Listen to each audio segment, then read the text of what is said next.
Here we go! Welcome, ladies and gentlemen, to another exciting episode of Jofo in the Ring.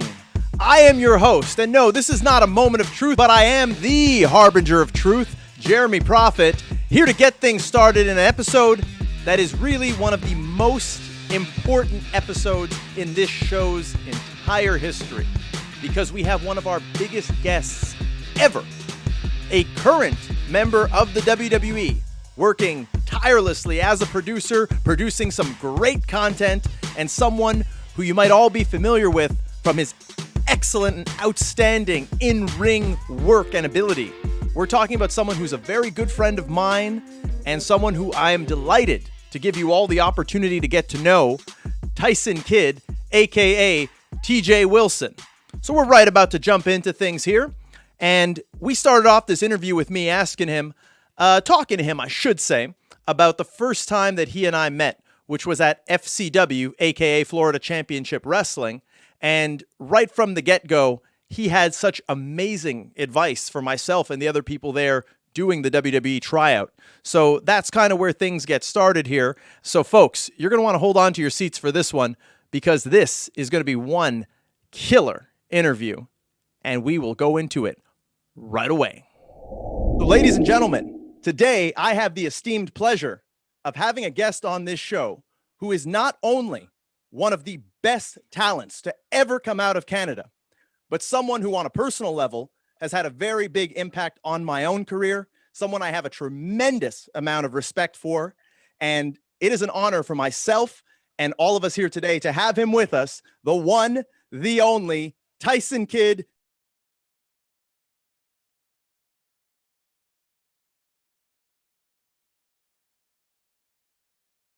And I mean that because, you know, for one, I look up to a guy like you because you're a great Canadian, you know, much like myself. You've done so much in this wrestling business. And really, you know, I think that my generation is clearly inspired by guys like you who were able to break boundaries, not just in terms of, you know, in ring, but in terms of, you know, a guy you're around my size. So I can look to you and I can say, you know, if you can do it, then I can do it too. And we go back a fairly long way. I mean, I think I first met you at the FCW tryout I did back in end of 2009. Your feedback was fantastic. I feel very blessed to have been able to sit under the learning tree with yourself, Harry, and Natalya. And I mean, man, I remember that like it was yesterday. I remember getting to go in there and perform and getting the feedback from you. And those tryouts were something that really stuck with me. The point I especially remember was when you and Natty were saying, you know, a lot of people go in there and they kind of lose themselves and they lose what got them signed in the first place because you're trying to please a lot of people. And so you always got to remember who you are while still at the same time trying to impress the officials and whatnot. That always stuck with me. And I think that's tough. Is invaluable. Tough yeah, that's a tricky, tough balance, figuring that out and not losing yourself. Just there's a bit of an audio issue. Is it me? Audio issue? But Natty explaining how, you know, you got to not lose yourself or lose what brought you to the dance while still at the same time being able to please the people that are investing in you. That always stuck with me as really good advice. I think that even to this day, it's something that's true for all wrestlers who, you know, get that opportunity, that you got to still remember who you are while trying to, you know, learn the playbook of the new team.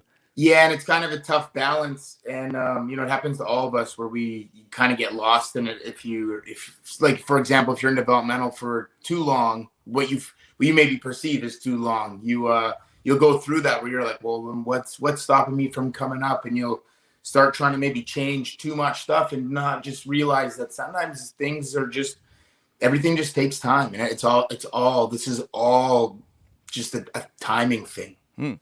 And another thing that I remember from that day was you told a story about a match you had coming up with Loki, or Kaval as he was called at the time. And it was interesting because, you know, I knew a little bit about your work on the indies and whatnot. And I remember you saying, you know, you had known of Loki and that you had to psych yourself up because he was, you know, perceived as such a badass that, you know, you had to be like twice as dangerous. And I think, you know, if anyone goes back and watches that match from FCW, you versus Kaval, that was a hell of a match. And in my book, you know, I was kind of saying, to me, you're more of a monster than he is. I appreciate that, man. I love that match. We had he and I had a few actually, we had a few triple threats with Harry at that time, with DH Smith as well. And I remember joking with him. I was like, "Yo, do you have some deal in your contract? You only can wrestle me or Harry? Like, what's going on here?" I wrestled him. I ended up wrestling him a bunch, but that one from that FCW TV is the very first time that we ever touched. Yeah, and I think that was a great showcase of what you're capable of doing in a ring. And, I knew it was just a matter of time before you'd be on the main roster doing some serious damage up there. You and Harry, amazing tag team. Speaking of Harry, right now, he's kind of in limbo. He may end up going somewhere else. I think his contract had run out with MLW. Yeah. Do you have any insight on that, where you think Harry might be going? I don't have any actual insight. I just know me selfishly, I want him to come back here. I'd love to work with him in this capacity. What's crazy is that he's been gone since August 2011. It's been a decade. It's almost a decade. We're in February. It's crazy. But man, I don't know. I don't have any insight onto any kind of inside thing, but we obviously are very close. We're very good friends, and but I've been trying to convince him to come back here since he left. So 10 years so far, I've been unsuccessful at it. So we'll see. Well, I definitely think that he'd be a great addition to the company, and I think it would be awesome to see him come back and get a proper run. Not to say that you guys were killing it as a tag team. You had those matches with Crime Time. You had a lot of great matches as the Hart Dynasty. Sure. But I think that Harry, prior to that, the way he was brought up, I don't feel he was really showcased as a singles talent. I was there live in Toronto when they did that horrible, I don't want to call it a burial, but got to call a spade with him and JBL. They did him dirty in that match in Toronto, and then he kind of disappeared. I think redemption would be great for him to come back in now that he's more seasoned. He's more experienced, and with that chip on his shoulder, he could go in there. Hell, I think he could easily be WWE champion. And who wouldn't want to see Drew McIntyre and Harry Smith do battle in a wrestling ring? I think that'd be awesome. And here's the funny thing, those two had awesome matches in FCW, 12 years ago, 13 years ago. But obviously not a lot of people saw it, but I did see it. I have seen exactly that match, Drew versus Harry, that you just said. Yeah. That is a match that I could believably watch, and it'd be one of those matches where you wouldn't be able to call the winner. Mm-hmm. And to your point of Harry easily could has the potential to be WWE champion, has the potential, honestly, to be whatever he wants to be. Mm-hmm. It would be awesome. The company's changed, and I think Harry's changed a lot. Obviously, we all have in 10 years. Yeah. And I think that's why I've been trying to get him to come back so bad, because I know how much potential he actually has, and I know how good he really, really is. And the unfortunate thing is, I think a giant majority of the fans, not that they just don't know. They just don't know yet. Yet is the key word. They just don't know yet how good Harry actually is. Mm-hmm. And I've had the privilege of being in the ring with Harry on 2 occasions. We did a tag match where Harry teamed with Bobby Lashley, and I was on the opposite end. That was a lot of fun. And I got to say, man, hell no. I got to say, so we kind of took a page out of an old Owen Hart trick where Owen would work against the British Bulldog and Lex Luger. So we kind of patterned it after that, where it would be, one would go and give me a stalling suplex, and then the other one would come in and do it. And then one would give me a overhead belly to belly, and then the other one would do it. And I got to say, no slight on Bobby Lashley, and I think very highly of the almighty Bobby Lashley, but the strength of the two, Harry's strength, off the charts. He is, I would say, the physically strongest person I've ever been in the ring with. In fact, the last time we were in the ring together, Harry gave me a snap suplex on the outside, which was a bit of a lapse in judgment on my part to, want to do that. And I was feeling it for easily 2-3 weeks. He is one of the strongest people, and man, what I love, explosive, right? Very explosive, man, like you're saying, that's unbelievable. And just real brute strength. Well, folks at home, I hope you're enjoying the interview. I know I am. But I just got to take a moment to pay the bills, as we like to say. And we always like to put some great attention on our good friends at Balboa Bakery. You ought to head on over to 102 Saint Jean-Baptiste Road, Local 52, if you want the best in cannolis, in homemade pizzas, in all kinds of Italian products. I tell you, if you really want to pack on the poundage and do it in a good way, then Balboa Bakery is the way to go. Be like Rocky and run the distance and run on over to Balboa Bakery and pick up some goods. You can even tell them Jeremy sent you. And by the way, I'm still waiting on those donuts. And now, without any further ado, let's get back to the interview. Like you're saying, that's unbelievable. And just real brute strength. And I would say that I think Harry versus Drew McIntyre could be a great match, especially for the Commonwealth, for not just, us here in Canada, but people in the UK, with, McIntyre being from Scotland, Harry obviously having connections to England. And so I think it writes itself, man. Wow. I didn't even think about that part of it. Just them kind of battling for different parts of the world is very, just adds a different dynamic to it that I didn't even think of just looking at it on the surface. Like, that's so awesome. Yeah. Well, Harry, his explosive strength is something else. And he learned that and demoed that on me he's been like that since he was a kid, since he was 9 years old. So that's awesome. And one of the things I always talk about on here, I'm a very big advocate for Canada. I actually think that we have so many great talents in Canada, and we've produced so many great talents throughout the years. And it's one thing that if you've seen any of my stuff, I'm very outspoken about. I think that there needs to be a better level of scouting in Canada, because I think there are guys here who obviously, even right now with COVID, we can't cross the border. And before COVID even hit, crossing the border has become difficult because of wrestling and work visas, that kind of thing. Yep. And I've been very outspoken that I think there are top level talents, future champions, main eventers, even Hall of Famers in Canada plying their craft right now. Guys like myself, and the scouting is not as strong as it is in the United States, or even, let's say overseas with NXT UK now, pulling in a lot of the talents. Do you maybe have some insight as to, is there a formal Canadian scouting division? Are you maybe, one of the people who does that? Yeah, it's funny you say that, because you're right. I don't know if it's because we just assume that like Canada and America are just so close in terms of neighbors and stuff that it just, like, I don't know if, say, for example, the company, if they almost just kind of see it as one. And so there's not like an extensive, like you said, like scouting in Canada, and it isn't the same thing as like NXT UK or even, the India tryout stuff. So it just, it's interesting. It's interesting that, that Canada is kind of its own thing that hasn't really been, explored yet. I kind of look at it that Canada is kind of like an untapped oil field. You know how a lot of countries, they're going and digging for oil in the Arab Emirates and these kinds of places. Canada is like an untapped oil field for wrestling talent. And it's funny when you put it into perspective about how like the scouting isn't necessarily the same as in these other places like India and England. I look at it in a sense of like, I don't know if we're kind of just forgotten, but even geographically, WWE based out of, let's say it's Stanford, Connecticut, or even Florida, doing the geography, us here, let's say in Quebec or in Ontario, or maybe even Calgary, geographically, probably closer to those two places than, let's say, Southern California or Washington State.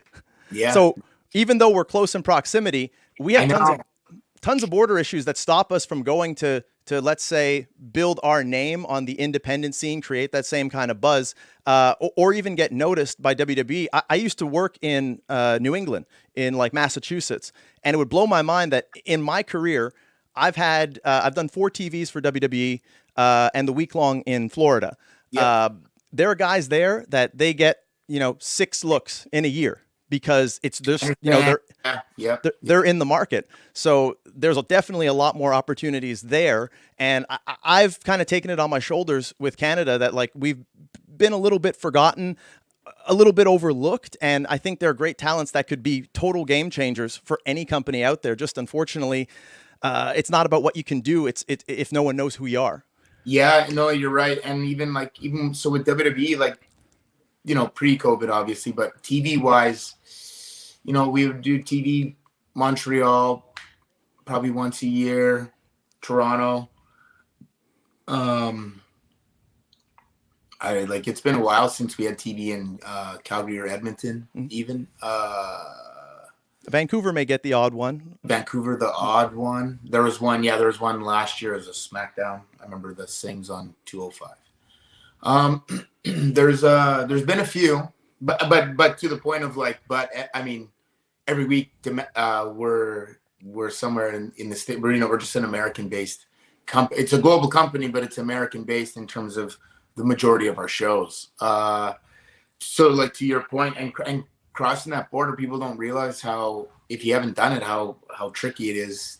Especially you're trying to build a name in independent wrestling. It can be so hard because all the big name stuff, like when I was coming up, was kind of in that Northeast area, and I live in Western Canada. About almost, in terms of being able to travel by car, you wouldn't need a plane. There's not water to have to get over, but it's almost as far away as you can get from Calgary to New York in terms of domestically. It's just a far trip, man. It's just, I remember like having the same kind of struggle of trying to get out there, and just there's like, I wrestled a bit in Seattle because same thing. It's kind of the closest one, but it didn't have like a big buzz going about it. So it was just kind of me doing my own thing there, which was fun, but it definitely wasn't on big radars by any means. Yeah. And yeah, I remember at the time, like, I think you had done some work, if I'm not mistaken, maybe for Jersey All Pro. Yeah. I know Ted was beloved in Jersey All Pro. Teddy did really well. But also, I mean, he just has that kind of personality, but also what kind of helps a little bit, at least with the borders, that he is dual citizenship. His dad's American. Oh, okay. Because I mean, for us, and it's one thing that, like, a very good friend of mine is Speedball Mike Bailey, who's an exceptional talent. If I could throw one name out there that, you guys should keep an eye on, especially with his legal issues coming up pretty soon, is Speedball Mike Bailey, one of the best in the world. And we talk about it pretty often because he ran into that issue where, he got stopped at the border, and it led to 5 years of him not being able to work in the United States, which is the risk that we all run, even though we're just trying to build our name, our reputation. It's not for the money. It's not for anything other than. No, it's not. It's literally to get like experience, to get noticed, to just to kind of get that rush. Yeah. It's exactly that. It's just to, get your name out there and to be seen in places where you can work with top level talents, companies like PWG and GCW, Jersey All Pro back in the day, or CZW. Yeah. But it's not as though we don't want to do those long drives and go there and sacrifice like you're taught to do as a wrestler. Yeah. It's really that the border is so tight that, I've been stopped just about every time. Sometimes you get through, sometimes you get turned around, sometimes they want to cavity search you. It takes paying your dues to a whole nother level. But this is the obstacle that we have to face. So there's so many of us here who just, are discouraged and whatnot. And the point that Bailey and I talk about is a lot of the people who do make it to the WWE or a top level company, it's a lot of times on their merits of what they've done in the United States, which is the ironic thing because, a guy like me, 15 years in the business, done all there is to do here in Canada. And I always say I'm the run to the litter because for every me, there's 20, 30, 50 guys who've done way more. Just unfortunately, the opportunities don't come our way. I personally think that scouting, there should be a certain level of scouting dedicated towards Canada so that we can continue to, keep the lifeblood going, bring in that new generation of guys like yourself or like Harry or Teddy. You're right. We need a better pipeline. And like what into Canada, I guess, or like a better working kind of deal, something with Canada for sure, because obviously I have a huge sense of pride in being Canadian, but like Canada has produced like how many amazing wrestlers, so many. And I'd say all of them. And those are the ones that made it. What about the ones that, like, to your point exactly, that maybe didn't catch a break, or maybe just, maybe they didn't realize. And I think this happens a lot, and this is not just a Canadian thing. I think this is every human being thing. But like, I think sometimes we don't realize that like that big break is just around the corner. And like, you hear so many success stories of people who like were just about to quit, and some little voice inside their head told them, just keep going a little bit further, just try a little bit further. And like, their big break's kind of around the corner. And I hear that a lot in success stories. And I always am so curious how many people are on the other side of that coin. How many people is that big break just like right there? And obviously you don't know that. Like I like when I did my tryout, they called me back 4 weeks later. You know, the day before they call me, I don't know that they're calling me the next day. Like, I don't know that the next day is about to literally change my life for the rest of my life. You don't know that. You hope, but I don't know for a fact that on that Friday they're calling me. Yeah. No, it's true. You never know when that call is going to come. And, you know, I've reached out to a lot of people about this, like when I reached out to you and said, you know, we want to showcase great Canadian talent on here. I feel that, you know, podcasts and anytime you get an opportunity to speak to an audience, it's an opportunity to do that and to shed light on that kind of a cause. I've reached out to a lot of people about it, you know, yourself, Lance Storm, even Bret. Because I think it's an issue that needs to be brought to light. And, you know, if enough of us get talking about it, I think something can happen. You know, I'd love to stay in contact with you. And yeah, you know, absolutely. And I you know, I have friends from back home, a guy like yourself whose opinion I trust. Like, so I'm not the best at it either, but I try to at least stay on top of certain people that maybe catch my eye, that are out there, that I maybe can at least help out. I mean, if you know, at the least help get booked as an extra at TVs, which at least is, you know, better than nothing. And at least you never know, again, what that could translate to. Or maybe, for example, someone's on the verge of literally like, you know what, I've been doing this for X amount of time, it's not going to happen. And then all of a sudden, maybe getting booked as an extra that day is the thing that sparks them to keep going. And the next thing, they're the next Sami Zayn. Like, you never know, man. You literally never know. Yeah, definitely. And I appreciate that. I feel, not to say you took me under your wing, but, you know, you always made the time of day for me at those TVs. Yeah, you and I always talk a lot. I always found myself having like a lot of talks with you, which, so, you know, you have a good energy. There's something that kept drawing, like, so we kept having these conversations. That's how I saw it. Oh, well, thank you. I really appreciate that. And, you know, the same for you. Is to me, I felt honored that someone like yourself, you don't have to take the time to talk to me, but you did, and you gave me always great advice. You know, even when it came to navigating the waters of, you know, how things work in WWE as opposed to how they are in the indies. You know, I make no bones about it that, you know, I have butted heads with a lot of people. But when it comes down to it, I'm a very passionate guy about what I do. Clearly, you're very passionate too. I remember when you first came into FCW to speak to us, along with Harry and Natty, when you asked everyone, you know, who's your favorite wrestler, and that was a good gauge as to. It's my go-to. Yeah, I remember that distinctly, and I remember because for me, you know, every time anyone asks me about favorite wrestler, it's always Bret. Bret is my go-to. Bret was the first match I ever saw in wrestling. Was Bret Hart and Blake Beverly on a Saturday afternoon. You know, just a throwaway match, but I saw it and it made me a wrestling fan. I never missed an episode ever since.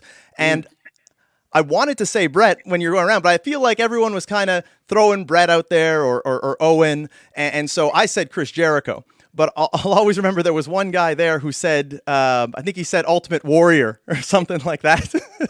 And then like literally you were like, you know, because I can tell people like wrestling when they'll say an Eddie Guerrero or an Owen Hart or, you know, or a Chris Benoit, you know, and then you're like, if someone is going to say, oh, well, you know, this type of a wrestler like Ultimate Warrior, maybe you're not in the business necessarily for the wrestling.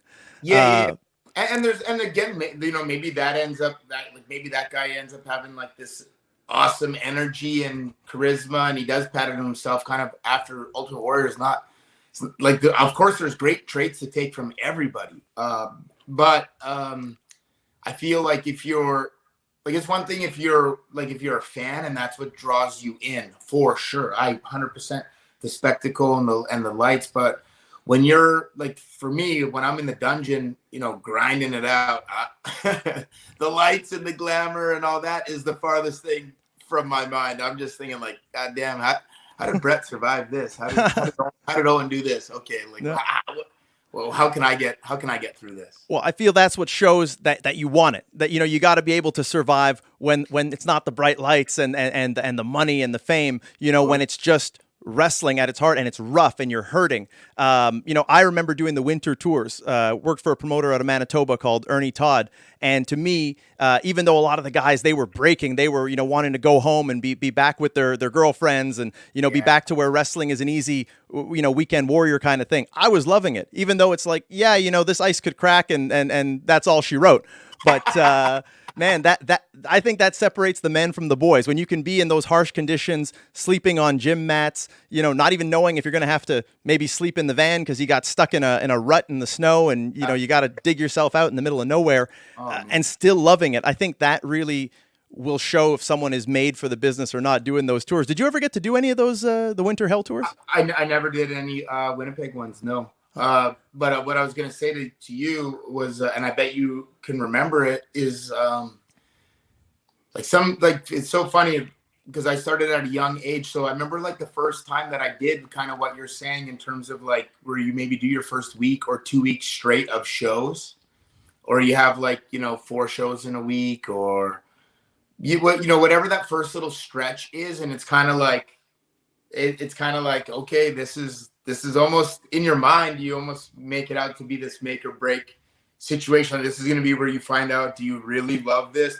Can you see yourself doing this 7 days a week? Or is it more just kind of a hobby and every other Friday is not too bad? And you have that first one. I remember having like that first loop like that in Alberta, just doing these shows. Then I think on some of them I'm like reffing and stuff. And it just felt so fun to be on the road, and like almost the responsibilities flip. Like instead of living in normal life in terms of, prior to that, I was working at a grocery store. So you wake up and I, go bag groceries for 8 hours, and I go work out after and have wrestling practice after that or whatever. And all of a sudden that you're, the responsibilities flip. And now like you wake up and you wake up and you're in like, Bassano, Alberta, and you don't really have to do much until like, you got to be at the show at like 5, but there might be an appearance at 4. It's not the same. And then all of a sudden you realize, wow, this wrestling thing is very cool and very different. And I think you see a lot of people, exactly like you said, either crack or like take to it and then really all of a sudden their work just like starts improving off the page. Yep. Because I think when you look at it rationally, even on those tours, it's like you're driving. The longest drive I ever did was 31 consecutive hours. Yes. Not because it was that far, but because we could only roll maybe about 20, 30 kilometers because of the snow. So it's one of those things, you go too fast, you don't know if a moose is going to jump out, and then you're dead in the water. Or if you go too slow, then you're going to end up getting stuck. So it really takes a long time to get there to maybe do 15, 20 minutes of work. You really got to love wrestling. It's funny, then, and then your mind starts doing that math, and you're like, okay, I'm making $10 to drive 6 hours to wrestle for 10 minutes. Okay, I don't know if this math adds up, but maybe this is an investment in my bank for the future. Yeah. Yeah, and definitely in terms of experience, not only does it look good on a resume, but, I personally feel like if anyone can survive that, they can survive just about anything else. And everything else becomes cushy when you can survive that kind of a scenario. Yeah. I know, that's just what we have to go through here in Canada. And, I appreciate you giving us some insight as to what we have to go through here and to the world as to what we go through here in Canada. That's why I got... When it comes to Canada, I think a lot of people may not fully grasp it, but Canada is the second biggest country in the world, and it's so spread out. Like you'll do if you were to do a cross Canada drive, 90% of that drive 95% of it would be just in like rural, just trees and grass. Yeah, and that's if it's the summer. yeah. Or just a white winterland across the entire country. Yeah. But it's huge. Like I was in Montreal once for TV, and someone asked me, "Oh, did you have a chance to go back home and see family?" And I was pretty sure, but I wanted to be sure, so I mapped it, and I was like, "Yo, so Montreal is closer to Tampa than Montreal is to Calgary." Yeah, it's Canada is huge, man. It's so spread out. I don't think people totally grasp that. So that set in for me when I did a show in Thunder Bay, Ontario, which, being from Montreal, but actually I was leaving from Ottawa. I was with a mutual friend of ours with Hannibal, Devin Nicholson. Went to go meet him in Ottawa, which is only about 2 hours from where we are here in Montreal. Yeah. And we thought, okay, the show's in Thunder Bay. He's putting on the show, but I guess he didn't realize how far it was. We're going to GPS it. We probably will be there. We're thinking maybe 8 hours, 10 hours at most, which to go from Montreal, let's say, to Nova Scotia, I've done that drive on a couple of occasions, about 14 hours. Wow. It's actually 9 if you cut through Maine, go through the border, go through Maine, through New Brunswick, about 9. Really? But there's a big body of water there. So it's, if you don't want to go through the States, it's about 14 hours. From Ottawa to Thunder Bay, it was 21 hours. What? Yeah. So we're sitting there, middle of winter, and we're like, we could just, go to Florida and it would be less distance to cover. I know. And we saw like bears and moose and all these things. It was dead of winter. Crazy drive. I remember Johnny Devine doing like a Thunder Bay show. Like, so I've never in my life been to Thunder Bay, but I just remember him doing a show, and I don't remember where he drove from. How far is Thunder Bay from like Toronto? That would be about another 4.5 on top of like the Ottawa distance. So yeah. Wow. Yeah. Like he was, I was pretty sure he was like traveling from somewhere in Ontario, and he said, man, to get to Thunder Bay is like, 18 hours or something wild. Yeah. And I was like, the same province. Like that's just how spread out and how big our provinces are. And each province has like, in terms of major cities, 1 or 2. Mm-hmm. Like Alberta has 2, Saskatchewan, like kind of like Regina and Saskatoon, but they're not giant cities. We have 2. We have 2 also, being that we have Montreal and we have Quebec City. And Quebec. I think we're the biggest province in terms of diameter. So, yeah, we have 2 cities also. Yeah. That's what's insane. I know in the States, in my time there, every time I'd hear someone say, oh, yeah, let's say, for example, I have a show in Rhode Island and then I have a show the next day in Maine. And in my head, I'm thinking like I'm almost doing like, let's say, Quebec to Manitoba. But really, it's only a matter of maybe doing about 2.5 hours and then you're there. So everything's so much closer and tight-knit. It's so not like Canada. Yeah, just the struggles we have to go through here. And that weather. Oh, yeah, but wouldn't want it any other way. Love Canada. No. I love Canada, man. I love it. I miss it. This is the longest I've ever not been to Canada my whole life. Oh, wow. Last September 2019, we had a live event there in Calgary. And then that's the last time I've been to Calgary. Sorry. I was in Canada about almost a year ago. February for we had a live event in Brandon, Manitoba. I was in Brandon. Oh wow, yeah. So I remember the last time that I did extra work was in 2012, and you had brought to my attention something that I didn't know was that big of a deal, and now it's kind of a story that I tell in almost all my interviews, which was when I had a confrontation with John Laurenitis 2 years prior in 2010. And I always cite you as the source of that because to me, I probably would have forgotten exactly how it played out if it wasn't for you reminding me and saying that it kind of became a bit of a story amongst the guys when Johnny and I were going at it. And then he says to me, well, what makes you think you're so good? What do you give yourself on a scale of 1 to 10? And my answer was an 8, which, maybe that number's improved. Maybe it's declined over time. I don't know. But at the time, I felt enough confidence in saying it was an 8, to which he replied to me, you're an 8. I'd say Shawn Michaels is an 8. You're really gonna tell me you're an 8? And I know there was a few of you guys sticking your head out from catering because it was right outside of catering at the arena in Toronto. Yeah. And you had said that it was a thing that he would say to a lot of talents.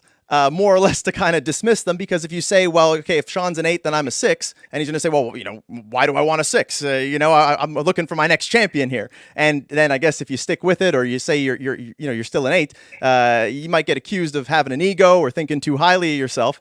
And me, I just kind of organically just said, nah, I'd say Sean's a 10. And it kind of beat his little trick question, which to me, that was just being me, because I just have a good time when I'm back there. I know you say I have a good energy and whatnot, but I mean, to me, I'm living my dream, even if it's just for a day. I'm happier than a pig in mud to be there. And I was told even beforehand by a man who was one of the few people who've helped me a lot, Mike Bucci. Nova, Simon Dean. He's someone who just saw me, and he kind of got the ball rolling with getting me the tryout with FCW. At the time, he sent some of my stuff to Ty Bailey, who was the talent guy. He helped open some doors for me, and he told me, don't make the mistake everyone does of just going there and kind of hiding and catering and just not existing. He told me, hey, look at it like this: you don't work there, so they can't fire you. Just go there, make friends, have a good time. And obviously easier said than done, but that is great advice. I've said this in other interviews. I never been booked as an extra before. So I understand that it seems so nerve wracking, and it seems so, I guess maybe intimidating and scary. So I try my best to always at least say hi and always be, kind of like your experience, kind of at least be open. If I did see them wrestle in the day, if they come and ask me, I'll definitely give them advice. Or if someone really sticks out, I'll go find them and tell them they did a great job. But I just always try to be nice, because as an extra, it's nerve wracking. It's not easy. It's like you just said, it's like you're living your dream for that day, but obviously the goal is to hopefully live it always. So it can be so nerve wracking, and what is the right play? Is it to hang out and be quiet and keep getting booked for these, and then something happens, or is the right play to get out there and take that chance? I honestly, I don't know. Don't know. I've seen both work, and I've seen both fail. So I don't know. Yeah. Well, I mean, as for Johnny's question, he's very smart. He loves hitting people with those kind of questions and getting them thinking. I think when he signed Trent Beretta, same thing. He had a talk with him, and Trent was young. Trent was 20. Trent's 21st birthday was that WrestleMania in Orlando with Floyd Mayweather. So Trent got signed as a young kid. He's 20 years old, and he's having a one-on-one talk with Johnny, which, if you know Trent, is a very funny scenario to play out in my mind. But and Johnny said to him, well, why should I hire you? And Trent, he didn't go in there with some pre-thought out answer. He just was like, because I'm a pretty good wrestler. And then he just said there was this silence. And then Johnny was like, all right, we'll hire you. I think he was taking a college course. He said, finish that course and then report down to FCW. And Rick Vicktor, similar thing, where Johnny hit him with a bunch of Johnny questions that just make you think, and just I've seen him do it, and it's a good skill. But people will show up and think they maybe have all the answers, or they're super prepared, and Johnny will be like, okay, well, where's this? What about that? What about that? And then all of a sudden you see them deflate and be like, oh my God, I guess I didn't think everything through. And Rick Vicktor was kind of having one of those with Johnny too. It was in Edmonton, and it ended with Johnny saying, well, based off all that, what we just talked about, if you were me, would you hire you? And Vicktor, I've known him forever. He said, yeah, you know what? To be honest, if the roles were reversed right now, and you're only basing this off me and you sitting here talking, no. The answer is no, I wouldn't hire myself. Same thing. They sat there in silence. Ty Bailey was in the room. They sat there in silence, and Johnny looked over at Ty and said, you know what? Sign him. Yeah. So those trick questions can pay off. Yeah. I think that in my case, I mean, not to say I came prepared. I'm pretty good off the cuff as is. But I think that, I'm a bit of a lightning bolt. I'm a fireball. I'm all in, guns blazing. I got a huge chip on my shoulder, and it's just like, I looked at it like this. Like he gave me one where he said, fine, I'm gonna ask the people at FCW, which it surprised me that he wasn't aware of me, because Steve Kern loved me, Dr. Tom, Norman, I all of them were huge on me. And I said, like, well, if you don't take my word for it, I mean, you trust your staff at FCW? I'm sure they can vouch for me. And he was like, fine, well, puts it in his BlackBerry. I'll contact them. And if they, they tell me you're no good, I don't want to hear from you again. You're never going to hear from us again. And I wasn't fazed by that, because I'm just like, hey, you know what? That's fine with me. I would only have myself to blame. The only thing you'd hear from me is, thank you, sir. You're giving me an opportunity. You're giving me your time of day.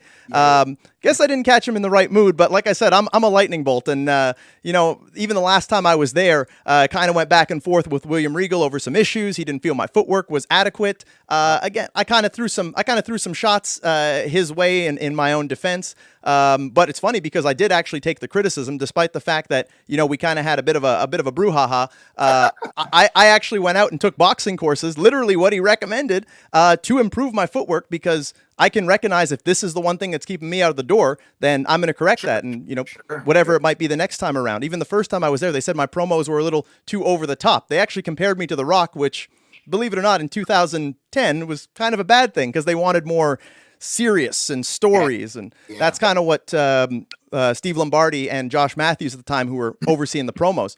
I felt I came back the next time around with Matt Stryker. And I mean, he was doing them for a while. He was pretty good with them. And I killed it. I mean, like, I was knocked it out of the park with the promo. Even Regal was impressed, but unfortunately, footwork was the thing to keep me back. Now, I kind of equate it that everyone kind of has their weaknesses. Maybe I was a little braggadocious, but I'm like, hey, I'm going to go for the jugular, because, I'm looking for a job. So either you'll remember me either for good reasons or bad reasons. That's just my personality. But I feel we've talked about me a lot. I kind of want to, put a little more spotlight on you, clear the air on some things. There's a big story going around about the Royal Rumble and about you possibly getting back in the ring, which me and I think the entire wrestling community would love to see. Can you maybe tell us a bit about how that went? That was Royal Rumble 2019. I had a talk with Vince about we met, we spoke. It was TV in Vegas, actually, and we spoke, and it was a few weeks out from Rumble, and we had a good talk, and he just said, can I have some time to think about this? And I said, absolutely. And so he thought about it, and then he called me probably a week out or 2 weeks out. He took like 2 or 3 weeks to think about it, and then called me, and we had a pretty good talk, real good talk. And then he just said, like, he just kind of played out a scenario in his head of how we could kind of get this done. But then he just said that, we could obviously take care of so many things on our end, but just the 0.0001% chance of something crazy kind of happening, and just, was it worth that risk? And he would have to, it's just, I don't think medical wasn't gonna really go with it. So that was his decision, was no, which I was okay with. The fact that he didn't just straight up shoot it down was cool. That he really did put some thought into it. When he called me, laid out this scenario, he obviously put a lot of thought into it. And ultimately the answer was no, which was cool. I wasn't looking to come back. I know that I can't wrestle full time. I know that I don't know that my body, like my neck, I don't know that it could withstand a bump, let alone multiple bumps. Like, I don't know. And so it really was just a way of me. It was just an idea that I had, and I'd been thinking about it for a while. It was an idea that I had to literally just write the last little paragraph of my in-ring career, that chapter of my life, and just it would be a way for me to kind of write the final little sentence rather than the way it was left off, which, that's what happened. So I'm cool with it. I love my role right now. So it's all good. I can't complain about it. I was just trying to get a little bit of a cherry on top of the sundae. Mm-hmm. Well, like they always say in the wrestling business, I guess never say never. While you're still young and in shape and good looking, and then have all your wits about you. Definitely, you have a lot to give to the business. You are an asset to the company right now in your current role as a producer, and I think being around wrestling on a daily, weekly basis, I think eventually that opportunity will present itself. I think that, with the stuff and I know that your injury was obviously different than, Edge and Daniel Bryan, not even in the same ballpark as those guys. But, I still think never say never. And I definitely think that anything can happen. I mean, I guess there is always that possibility. The truth is that that was a thing that I put a lot of thought into and I did want to do, but it also wasn't something that I'm super hung up on and that like I can't move past. Like the truth is that I probably will never compete in a ring again, and I say probably will never. I would say that I will never. And I'm fine with that. I have no problem with that. Like I said, I love what I do now. It was something that I wanted to at least approach the situation. In my mind, when Vince said like that everything we could control would be in place, but you just never know. And then 3 months later, that guy slides into the ring and takes down Bret and Natty at the Hall of Fame. So when Vince told me that was the vision. I had a vision in my head of like I'm standing on the steps and someone like almost like spears me from behind and like whiplash and I'm all kinds of messed up. And then when that guy slid in, I was like, oh my God, I had this vision, except it was me being taken down. Wow. So it was crazy. So when I saw that, I was like, you know what? We made the right call. We made the right call because you just never know. No, well, it's good to hear. It's not worth it, man. It's not worth it sometimes. It's good to hear that you've made peace with it, and it's great that you still have a role in the wrestling business because definitely you have a lot to contribute. Anyone who's followed your career, I've followed it for a very long time, the ups and the downs. And I actually, before doing this show, going all the way back to around 2009 or so, like around when you were on ECW, but then when that kind of folded, I guess you were officially on Raw, but I think at the time there was no real brand split. They kind of had you, I don't want to say enhancement, but you weren't being showcased in a way that I feel someone of your caliber should have been. Had you going out there, losing to Brodus Clay in 2 minutes, these kinds of things. And me and my broadcast partner, David Simon, at the time, we actually had a show. 12 seconds, but who's counting? Yeah. Well, really? Was that? No. I guess you get paid the same either way. But for someone who is such a good in-ring performer, 12 seconds is not enough time, I would say, to paint that picture and to go out there and show your skills. But we would advocate on a weekly basis, me and my broadcast partner David Simon, on TSN radio here in Montreal, and saying, Tyson Kidd deserves better. Like if Twitter were as big then as it was now, we could have probably got that trending. But I love that you went from that role and, maybe they give you some time to work on main event. But for the most part on the main roster, we were seeing 12-second jobs to Brodus Clay. You were able to overcome that, to pull yourself out of there. I specifically remember two matches that stand out to me. There was one you did with, I think it was with Jack Swagger, where they finally, gave you an opportunity there. I think you maybe either qualified for a team, like a Survivor Series team. Money in the Bank. Oh yeah, for Money in the Bank. Yeah, that was one of the big turning points, was that match. I think they also had you go over Lord Tensai at one point too, and they built this great David versus Goliath story. So it was cool to see that you were able to dig yourself out of that role you were relegated to. It was so funny that outside of the cliche things, I don't know that I would be able to describe to you like the method to kind of getting out of that. I just worked as hard as I could. I realized there were three things I could control. I could control my gear, what my gear looked like. I could control my body, and this one's harder. It gets harder. I don't know that everyone realizes this. Like when you see us wrestling on TV once a week, pre-pandemic, but that's not the only day we're on the road. Like this is at that time, like when I got hurt, I'm on the road 5 days a week.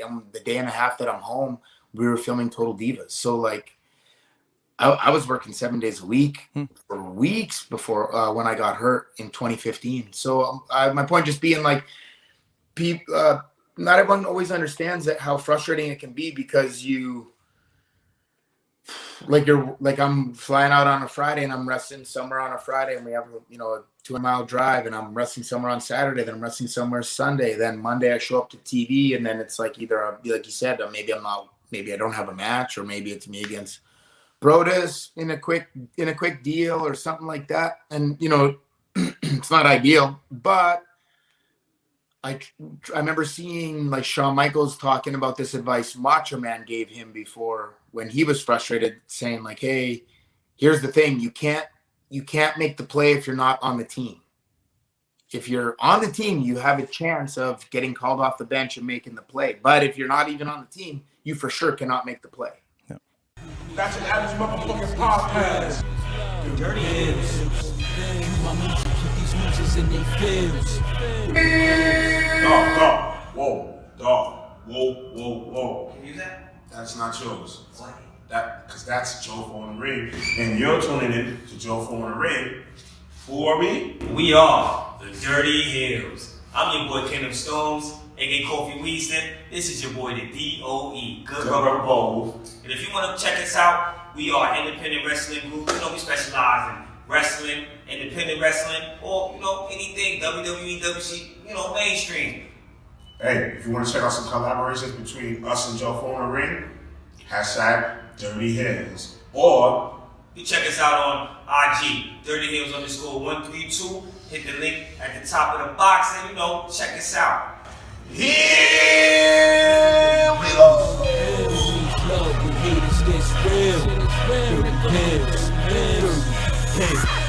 Lace up the boots and light up the Bible. Women and kids and kids, grandma's clutching they Bibles. Don't pray for me, don't tell God to protect my rivals. Like they hard in my hand and I'm not checking they vitals. So you couldn't pull this type of skill up if you tried to. And then I developed that into like my theory of like every next Monday might be your Monday. I've seen it a million times. I've seen like someone maybe creatively not really involved in the show, and all of a sudden the next week it starts. And a guy like Jinder Mahal's a great example of that. 1 week he wasn't really utilized, the next week they started a build, and you saw how incredible this guy looked, and you're like, oh wait, this is Jinder Mahal, okay. And he had a different presence to him, and you saw it all happen before your eyes. And he's another guy that's just one of those. The next Monday could be your Monday, so don't take yourself out of the game. If they let you go, that you can't control that. Yeah. But in some ways, so the third thing that you can kind of control is your attitude, which gets a little bit harder because when you're on the road so much, and then you feel like you're maybe not being utilized to your abilities, you maybe feel stifled and frustrated. But you got to try to, and it's very hard, but look at the bigger picture of like, well, what would 12-year-old me be saying to 30-year-old me that's complaining right now? He'd say, well, dude, you're living your dream. Yep. It'll get better. I just, on the B shows, I had a lot of, I would get a lot of time, and I'd wrestle like a lot of TVs. I'd wrestle sometimes like 3 times in a TV, but I'd wrestle like NXT was on the road on the main roster, NXT, Superstars, main event. I'd be all over those shows all the time, and I'd be getting lots of time. So I had a good rapport with like the producers and then of course like the talent. So I just, I guess I was like, well, I've come this far. I can't just quit now. I gotta like keep going. Well, you had some killer matches on. As someone who still to this day watches Main Event. And I love those B shows because you got to see a lot of guys who don't get showcased on Raw. And I feel like certain restrictions aren't in place. Like, your time will get cut or, we have to put a commercial break in here or there. And I saw you and Rey Mysterio have a total banger of a match on Main Event. You and Justin Gabriel, you and Sin Cara. There were a lot of great matches that you put on there. And it was one of the reasons. Really fun matches on Superstars, and NXT. Yeah, I actually feel like a lot of wrestling fans who don't watch those shows are missing out because you get these unique matches on there that you don't see, and if you see these guys on a Raw or SmackDown, they're probably not getting the same amount of time to tell the same kind of story. That's why I love watching that. Even as a kid, I used to love watching Velocity and Metal and Sunday Night Heat.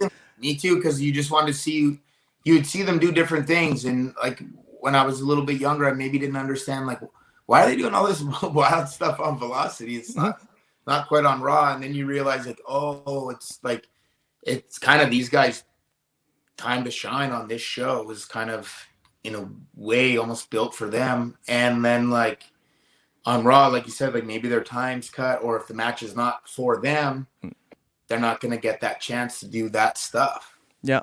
But I think that, in your case, you're a good example of someone who dug themselves out of, I like to kind of call it a purgatory, because it's kind of an area where a lot happens, but it doesn't really affect the continuity of the show. You dug yourself out of there, and we were advocating for you, as were just about everybody. We did one show. It used to be a tape show, but we did one live. We had people calling in from all over the world. We had people from Australia, the UK, South America. Most of our viewers weren't even in Canada, despite the fact we were on the radio. And they were all saying, how can a guy like Tyson Kidd with his skills and talent be relegated to this? They need to get behind him. And I think we kind of, not to borrow a term, but we kind of created your yes movement. Yeah. Through doing that show and getting enough people to start talking about it. My broadcast partner at the time, he used to say, no one puts on a hold like Tyson Kidd. That even a basic chin lock, when you put that on, it looks like death. It looks killer. My broadcast partner here, who's not with us today, Kyle, he wanted me to mention to you that he feels that you apply the best looking sharpshooter in all of wrestling. It's pretty stiff, that's why. Well, no one's died from it yet, so I guess you're doing your job well. It's stiff mostly on the end. If it's a finish, I'll put it in a little bit. Just my theory is in case someone gets a picture or something, I don't want it to look bad on that last couple. The last couple seconds are rough. Yeah, but it's true. When I look at your skill set, you're a great technician. You're a high flyer. You have intensity. I've heard you referred to as the modern day Owen Hart. I think it's a pretty good comparison. And I've always loved your matches. I've never seen you in a bad match, even if it is a 12-second squash where you're on the losing end. You're making that guy look as good as humanly possible, and that's why I loved your work. It's why I'm ecstatic to the fact that you take the time to talk to me at those live events, those TV tapings and whatnot, and that I could sit under your learning tree because I think you have a lot to offer. My favorite move was that you did, and I think you might have only done this once. I don't know if the official name of it was the Dungeon Lock. I've seen it referred to as that. It kind of starts off like the sharpshooter, and then turns into almost like a go-go plata by the end of it. You used it against Curtis Axel in a match. Yep, I did. I used it a little bit on some of those. When NXT moved to Full Sail, I used it in the first one, and I used it. I used it a few times. I used it in a match with Johnny Curtis with Fandango. I used it here and there, and then I think I just obviously it's not my work. It's all the times that Bret and Owen did it. But the sharpshooter, just people understood the sharpshooter so well that I kind of thought okay, well, I'm trying to make this my own thing, this other variation. But there was a part of me that was am I kind of robbing people a little bit? Because the people react to the sharpshooter, and it's something that they know, and it's almost like this move that's now it's generational. And I was maybe it's better I just keep it the standard sharpshooter. Well, either way, that was a sick maneuver, Thank and you. definitely one worth being brought back. Who knows? Maybe if we're allowed to wrestle here in Canada again, or in Quebec, because we're not. I might just hit you up and maybe ask for the proper technique of how to apply that, and put some fools in their place with it. Problem. But we've actually been under lockdown here since March. Things were kind of clearing up at one point. We managed to do a set of TV tapings. I got 3 matches in. But for me, I mean, I've been doing this 15 years. By the grace of God, no injuries, no broken bones, no concussions. 15 years nonstop. I mean, I just don't like to be out of the ring. The longest time I've ever had off was 3 weeks, and that's when Christmas and New Year's kind of line up close to each other. I understand. Yeah. And no one wants to put on a show. But we've been shut down here, and it's unfortunate. And hopefully things will get back up and running again, and we can get back to doing this. But it's given me a lot of time to reflect and explore different avenues, much like this show, and look at what I can do to keep wrestling relevant here in Canada, and to make sure that people are still getting their fix in some way, shape, and form. And I think that you guys in WWE have been doing a fantastic job with the Thunderdome, with still being able to produce wrestling on a weekly basis. And I mean, I've paid much closer attention to the product now than ever before, because I miss wrestling. Yeah, it's funny, man. Wrestling is a funny bug, and it's so you just like you can't kick it. It's really like when I got hurt with my neck, and then I was home for 2 years, and then I came back, and that's when I started working as a producer. But I didn't know. I actually opposite. I thought I would really not like this role at all, and but I thought I would. I owed it to myself, I guess, to at least give it a fair chance. And you start getting around everybody, and day 2 all of a sudden I was like all in again, and you're like, man, like I was away from wrestling for 2 years, and you can't kind of like my theory of like it's super hard. Obviously genetics play a role, but you can't really out train a bad diet. You can't outrun the wrestling bug. Like he'll come and get you again. Like you might think you're away for a minute, and then you're like, okay. And then next thing you know, you're watching as much wrestling as you've ever watched in your whole life. Yep. 40 years old. That's where I'm at now. So. And so as a producer, I imagine that also gives you the opportunity to work a lot with Natalya. Yeah.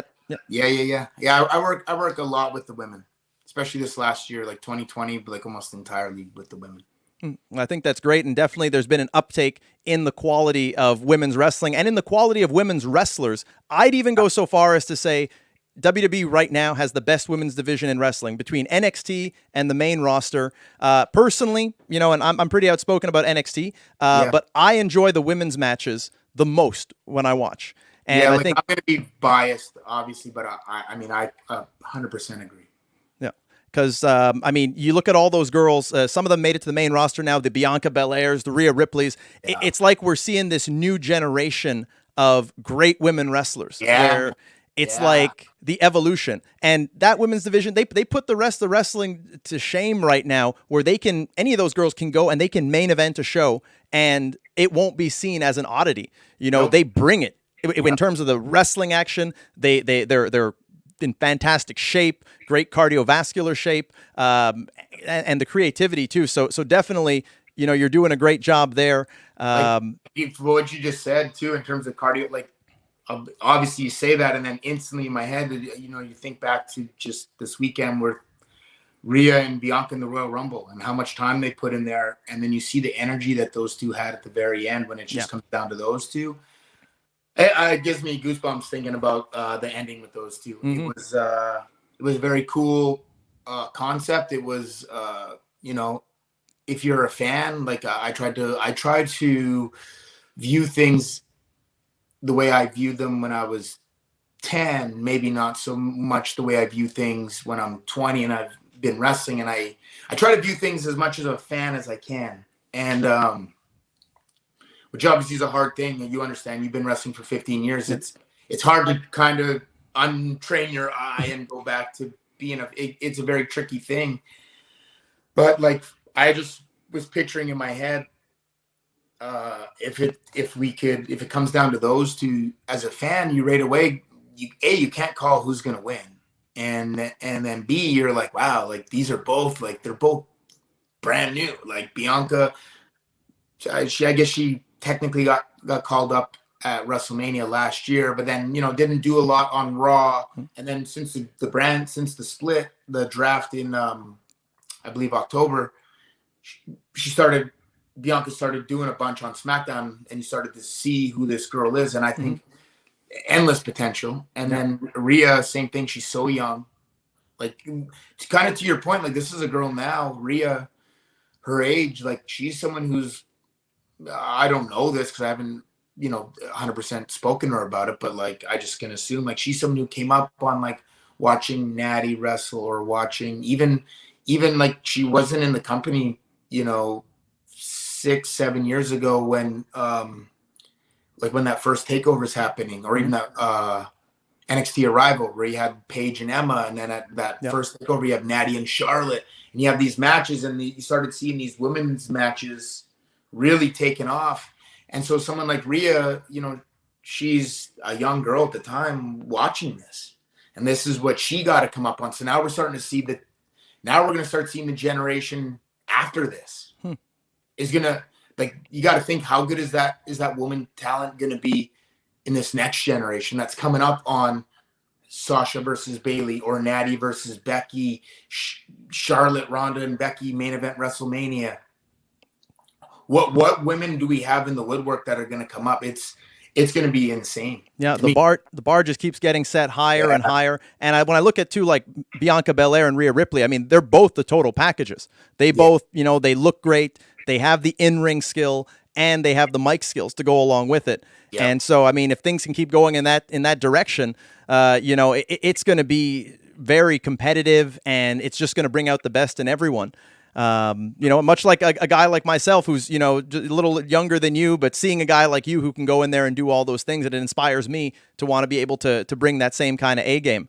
Yeah. And like I said, I think it's cool that, you get to work with Natty and stuff. My girlfriend's also a wrestler, and some of my favorite moments are, when we get to do some mixed tags, or, giving her, some pointers when we're training together, that kind of thing. And I think it's awesome that you guys have had such a long-standing, awesome relationship, and that you still get to, see each other at work every day doing something that you love. I think that's awesome. Man, I've been very lucky and very, very blessed. I can't say that enough. It's it's fun. It's fun. And, with WWE, what's really cool is a lot of things, like, for example, like we're in St. Pete at Tropicana Field. And so every Monday and Friday when I drive down there, I know exactly the drive from my house. I know there's certain things that are like almost like Groundhog Day, which is funny because today is Groundhog's Day, but there's certain things that are Groundhog's Day, but then also the cool thing with WWE is like no two days are ever the same. They're always different. You never know like what your match is going to entail. What do I have today? Okay, well, we have to do this. Like there's no 2 days are the same, and that's what keeps it really fun and fresh for me. No, it's really cool. And, and speaking of my girlfriend, I'd be remiss if I don't ask you, because she's a big cat lover. And I think she actually follows you on Instagram just because of all the cat pictures and everything. Oh, yeah. How many cats do you have? We have 5. Oh, wow. And then Natty's mom has 4, and Natty's sister has 2. Wow. So has that always been a thing in the family? Always been a big cat lover? Our family thing. And like as a kid, like I remember loving cats, and my sisters were allergic. So we had like, I remember we had like a couple pet bunnies and stuff. And then like magically, as they got a little bit older, my sisters weren't allergic anymore. And then, so I always have had cats growing up since I was like 10. No, because like I have 2, and I'm also allergic, but it seems like it's just something that comes and goes from time to time. Yeah. But for the most part, yeah, I'm able to have them in the house. Still haven't gotten used to having them in the bed, but it's been about 4. Leave me alone, man. I have 3 that like routinely sleep with me every night. 3 of them. And I know that Teddy breeds cats. Yeah, and then there's Teddy. He breeds them. He brings them to the ring. He's, driving in his car from Texas to Florida with 5 cats in his car a few years ago. So yeah, he takes it to a different level. Right, right. Now, one other thing I want to talk about is obviously, you know, I know you as TJ. A lot of the world knows you as Tyson Kidd. Yeah. Now, I kind of feel like I might have cracked the code on why you chose the name Tyson Kidd. And, you know, maybe you've been asked this before, but I have my own theory about it. So I'm assuming, obviously, going into FCW at the time, everyone got a new name. I think that you got the best name out of anybody there. And I'll tell you why I like Tyson Kidd. I like Tyson Kidd because in a lot of ways, you and Harry teaming, you know, you were like the Dynamite Kid to his British Bulldog. Yeah. So I kind of feel like that's where it comes from. And I think that Tyson is kind of cool too, whether this was the reason or not, but that Mike Tyson was called Kid Dynamite. Take it from a guy who also calls himself Black Dynamite, which is one of my names. You know, love the work of the Dynamite Kid. I kind of feel like that's the direction of maybe where that name came from. And I'm also thinking with Kid, and you can correct me if I'm wrong on this one, but I remember there being a goalie for the Calgary Flames named Trevor Kidd. Yeah. So that's how I feel I might have cracked the code about the name. I might be totally wrong, but pretty accurate. We had to at one point we had to write a list of like 5 names, and so in FCW they never changed my name. I just always was TJ Wilson. Okay. And but we had to write out a list of names, and I remember like just like it to me, and I know this is gonna sound really weird. It'd be so awkward if I were to go to do an autograph and like it didn't start with a T. I'm so used to, obviously my name's TJ, like always signing stuff, you know, starts with a big T. Like anyway, I remember coming up with these names, and I just remember being like, man, these names are not good at all. But I remember I definitely didn't have Tyson Kidd in that name, but I don't even think I had Tyson, because at the time Tarver was actually Tyson Tarver, not Michael Tarver.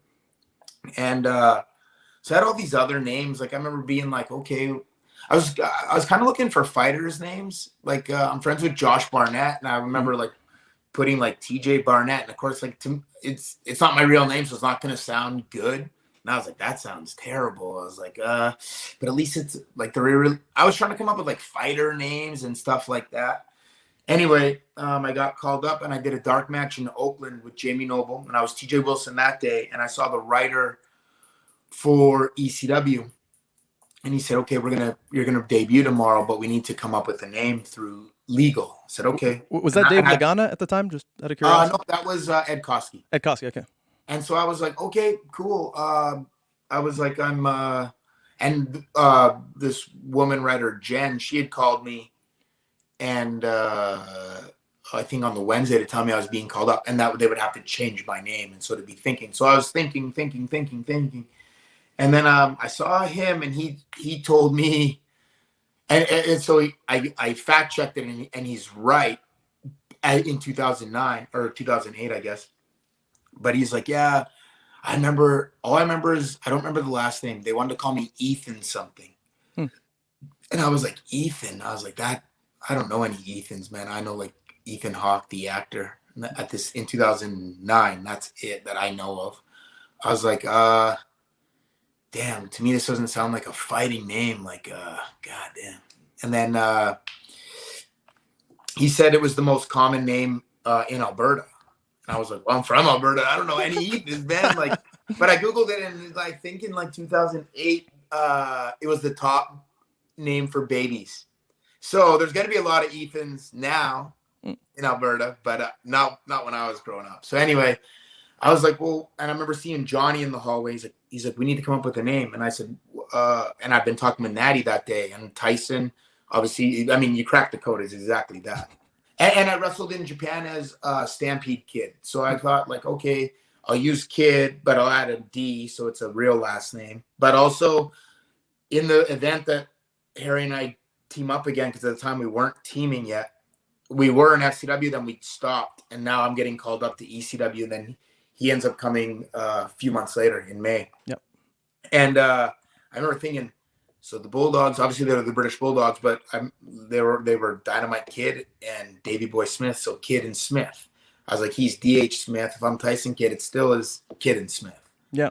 So I was like, okay. And then I told Johnny, what about Tyson Kidd? And then he was like, Tyson Kidd, huh?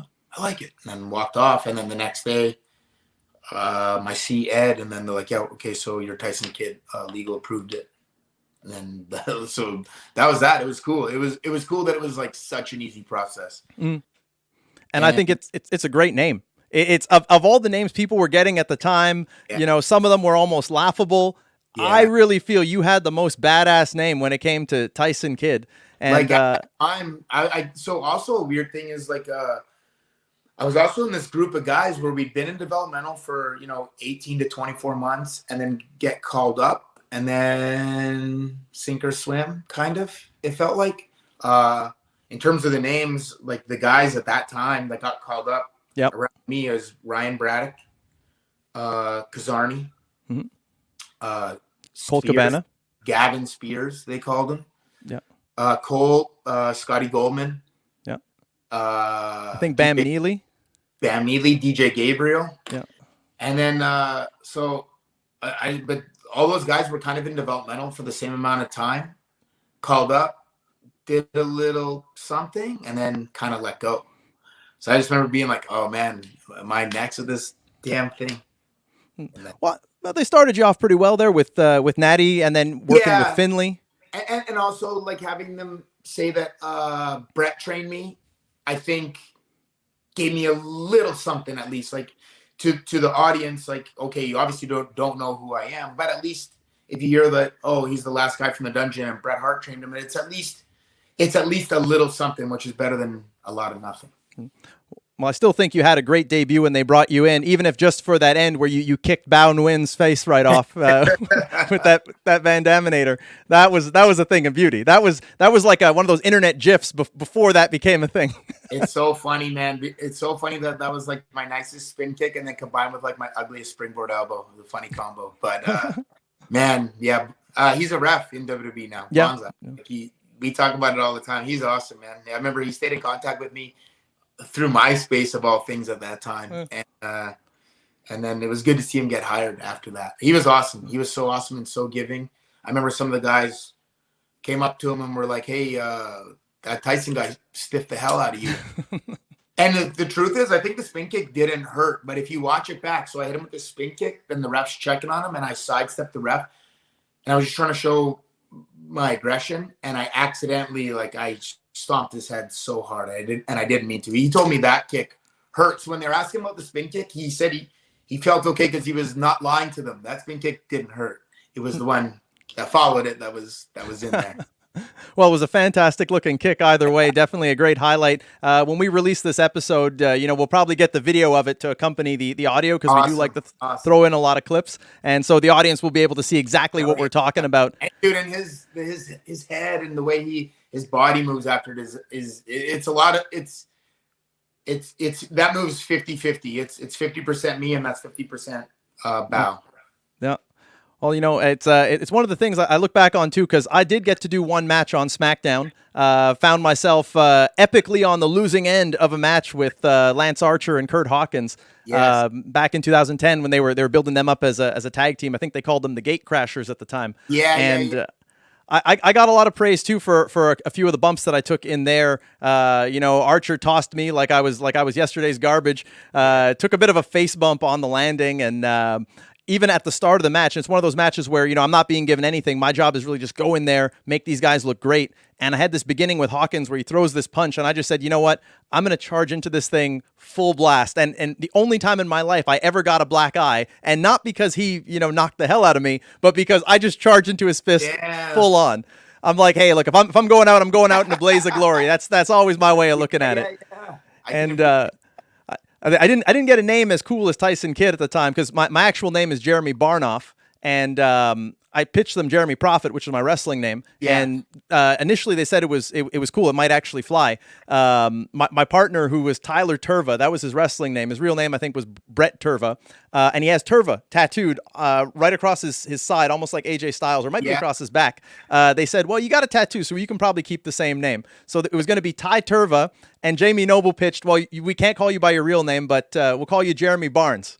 Which I don't know. Maybe he wanted to team with me. We could have been Barnes and Noble. Who knows?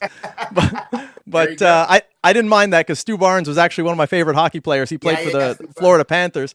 Yes, but then they came back and they said, oh, well, we ran the names through legal, so there's some name changes. So he's like, so Ty Turva, unfortunately, we thought the tattoo would help you, but now you're Brett Roberts. And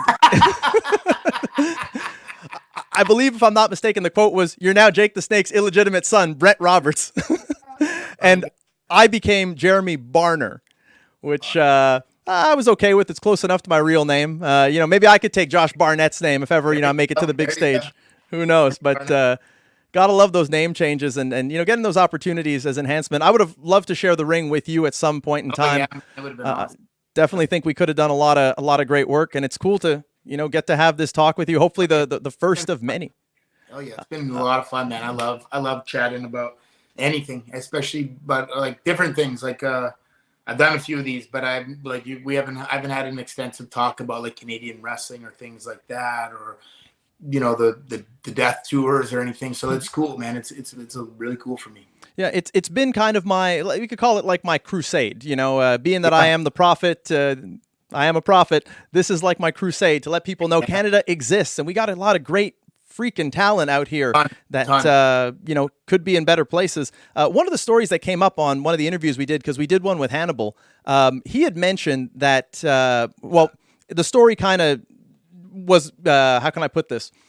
The story kind of got debunked because he had said that PCO, Pierre-Carl Ouellet, I'm sure you're familiar with who he is, he got discovered through Hannibal's channel by Joey Janela, who allowed him to be able to get booked in the States. Janela actually commented and kind of said that it wasn't through Devin's channel that he saw him. It's that he saw him at WrestleMania weekend at the Collective and became a fan. Now, Devin also said that you saw one of the events and saw one of the wrestlers, a female wrestler named Lady Yasmin, on his channel and helped to, propel her towards either a tryout or two with WWE. Is that the case? So Devin reached out to me and just said that he had a girl that he thought had a lot of potential, and then said, sent me a link and said if you want to check it out for yourself, like if you want to check this out for yourself, check out her work. So I did, and I said, yo, yeah, she's good. And then so then I said I either sent him I can't remember, I think I sent him the email, someone's email to contact, or he sent me hers and I sent hers out. One of the can't remember the exact order, but he did.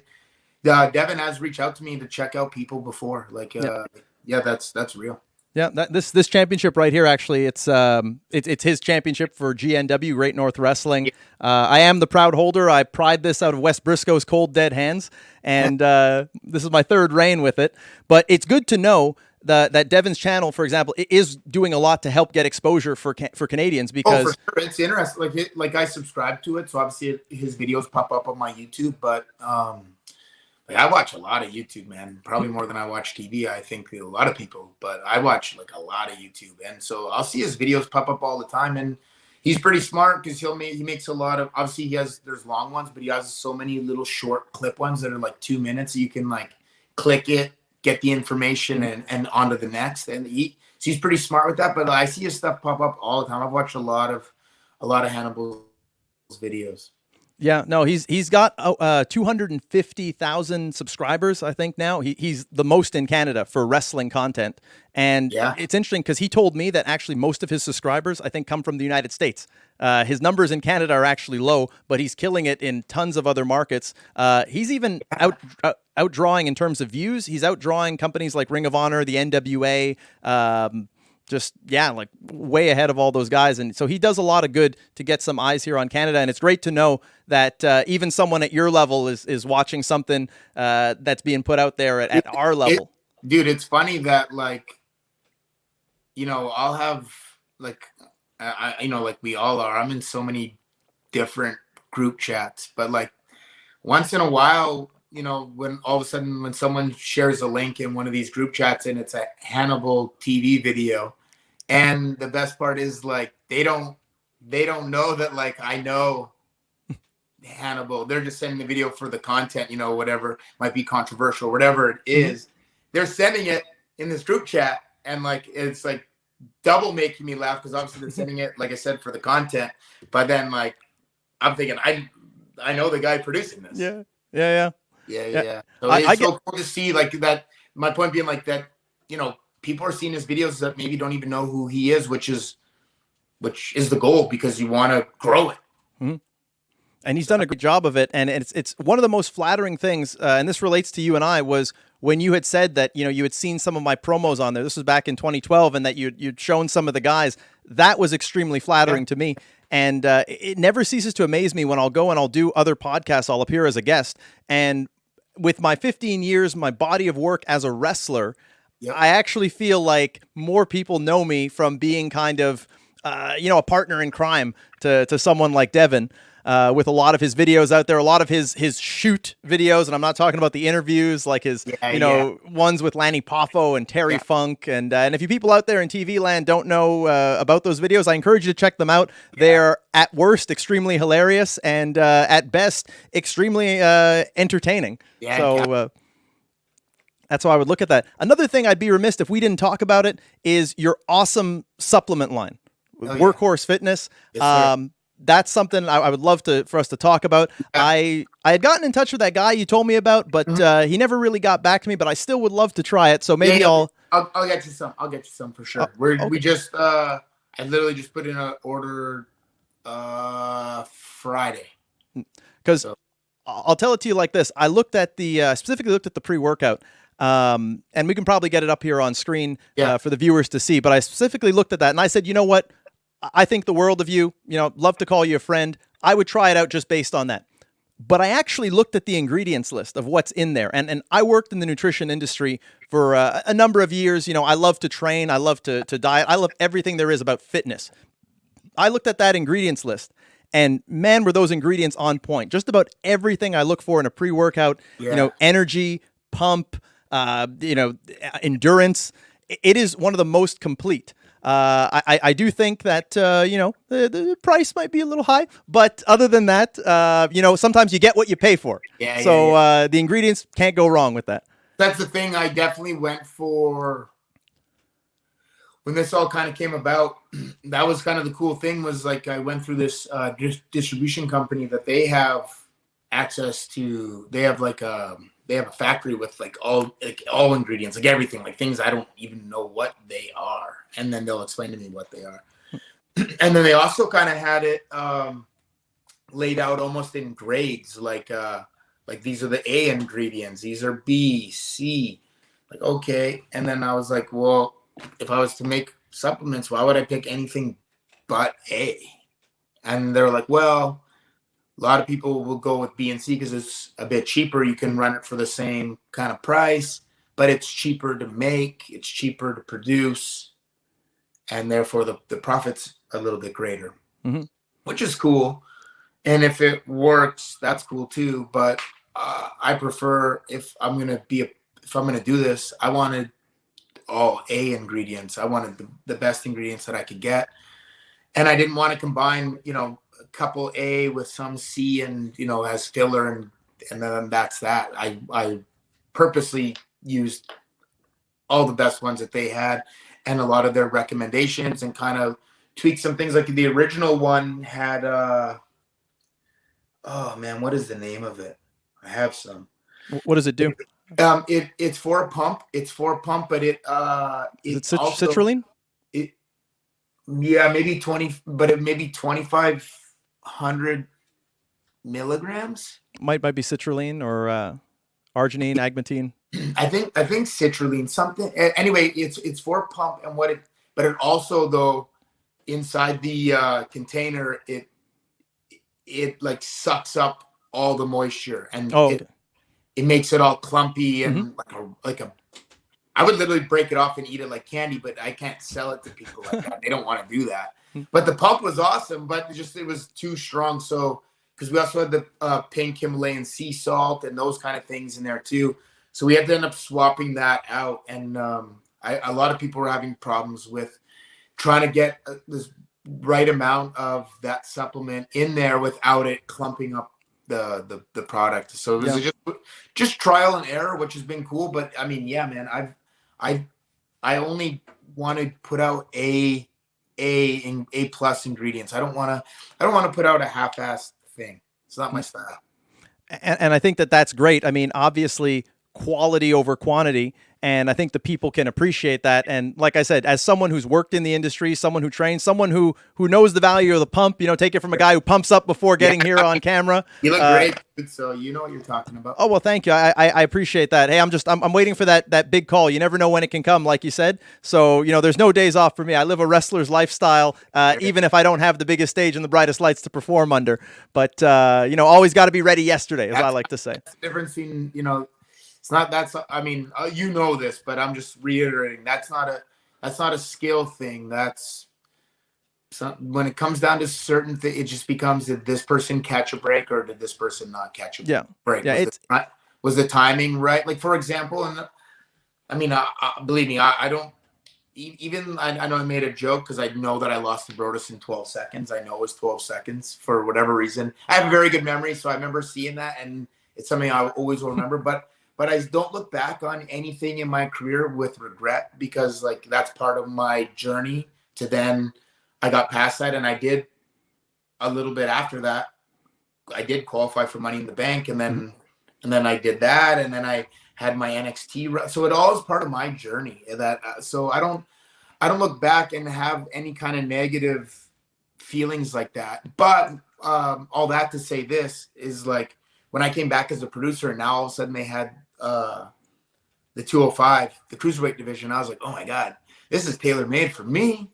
I don't wrestle anymore at this point, but man, like this would have been awesome where I'm wrestling guys my size or smaller instead of just wrestling giants all day long. But well, you made those matches work. It's all just timing. Like if you were, I'm not saying you're old by any means, but just say if you were 20 right now, and just the way you've seen wrestling change in the last 10 years, where does that put you in? What's your opportunities now? Yeah, probably very different than 10 years ago.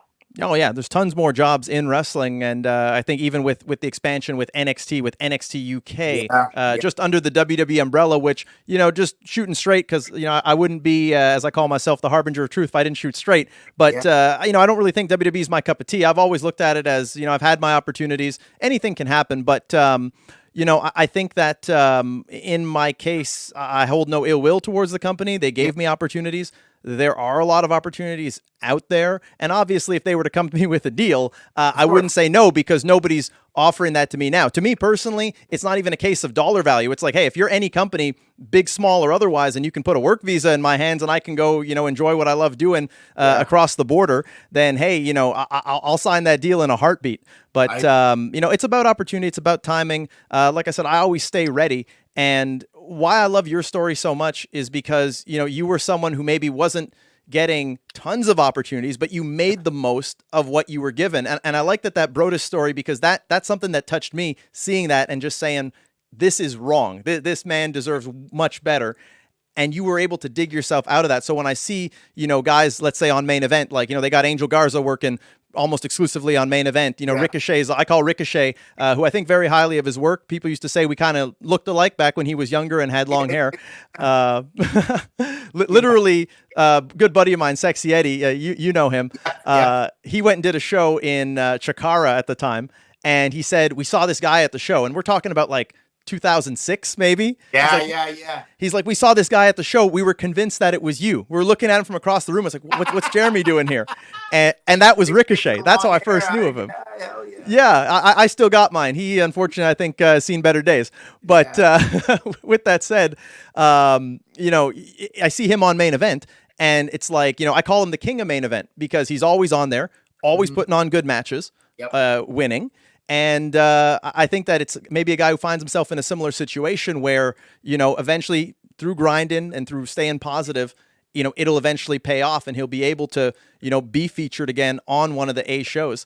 So, sure. And he's so talented. It's literally, I mean, hopefully we look back on this and I'm right, but he's literally the epitome of next Monday might be his Monday. He might show up next Monday and Ricochet's the guy.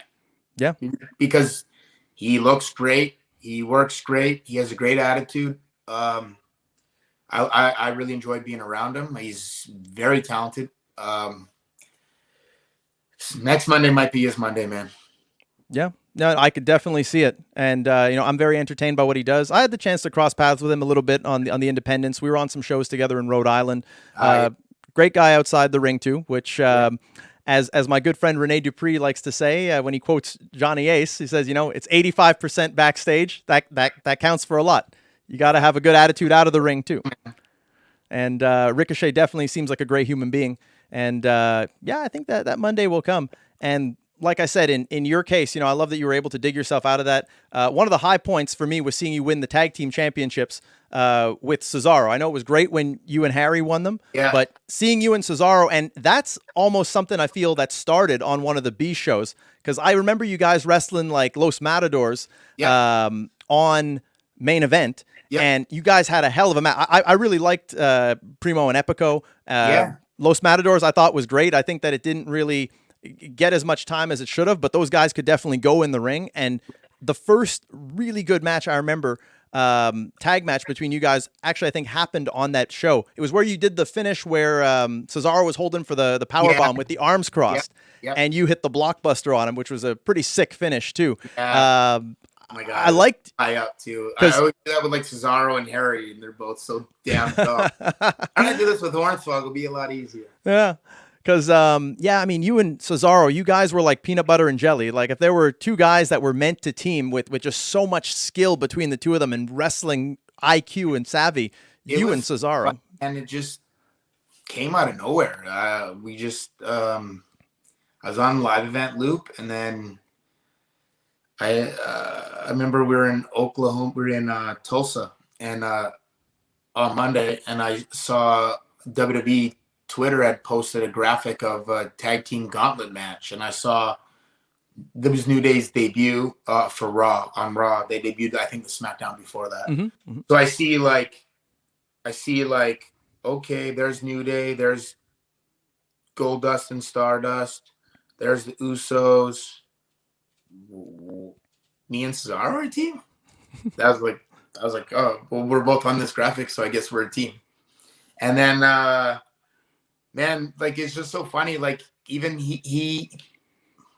we hadn't even teamed yet, and Cesaro had an interesting vision. At that time, we still had the WWE app, and we were doing, they would do promos all the time. And I'd worked a bunch with Dusty, and I wasn't a great promo, but I got my promos. For me, I got them a lot better. And I made a point to always do promos on the app every week. I went by the old Michael Hayes rule, and Dusty Rhodes both. If you don't use it, you lose it. So I did app promos every week, every single week. I would do them on Mondays and Tuesdays. And I remember that day on the app, the idea was like, Natty and Czar are both talking to me, but I have my headphones on and I don't pay attention. And then I just like say, oh, were you saying something? And then I like walk off. And Cesaro was like, no, I don't like this. If we don't know if we're going to be a tag team tomorrow, but if we are, and we're starting off day one, we already like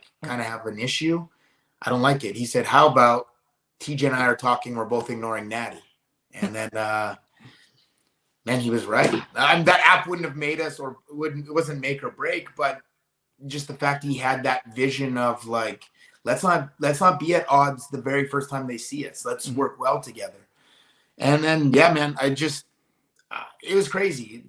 Like I said, I saw a graphic, and then 2.5 months later, we're beating the Usos for the tag titles on pay-per-view in Fastlane in Memphis. And it was just so bizarre how it happened. It was awesome. It was so awesome. It just was like a fast whirlwind, and we only teamed up for 6 months. And I was talking with Sheamus about this not too long ago. He's like, no, he said, you guys teamed for a year and a half. I said, dude, our very first tag match is December 1st, 2014. And my very last match ever is June 1st, 2015.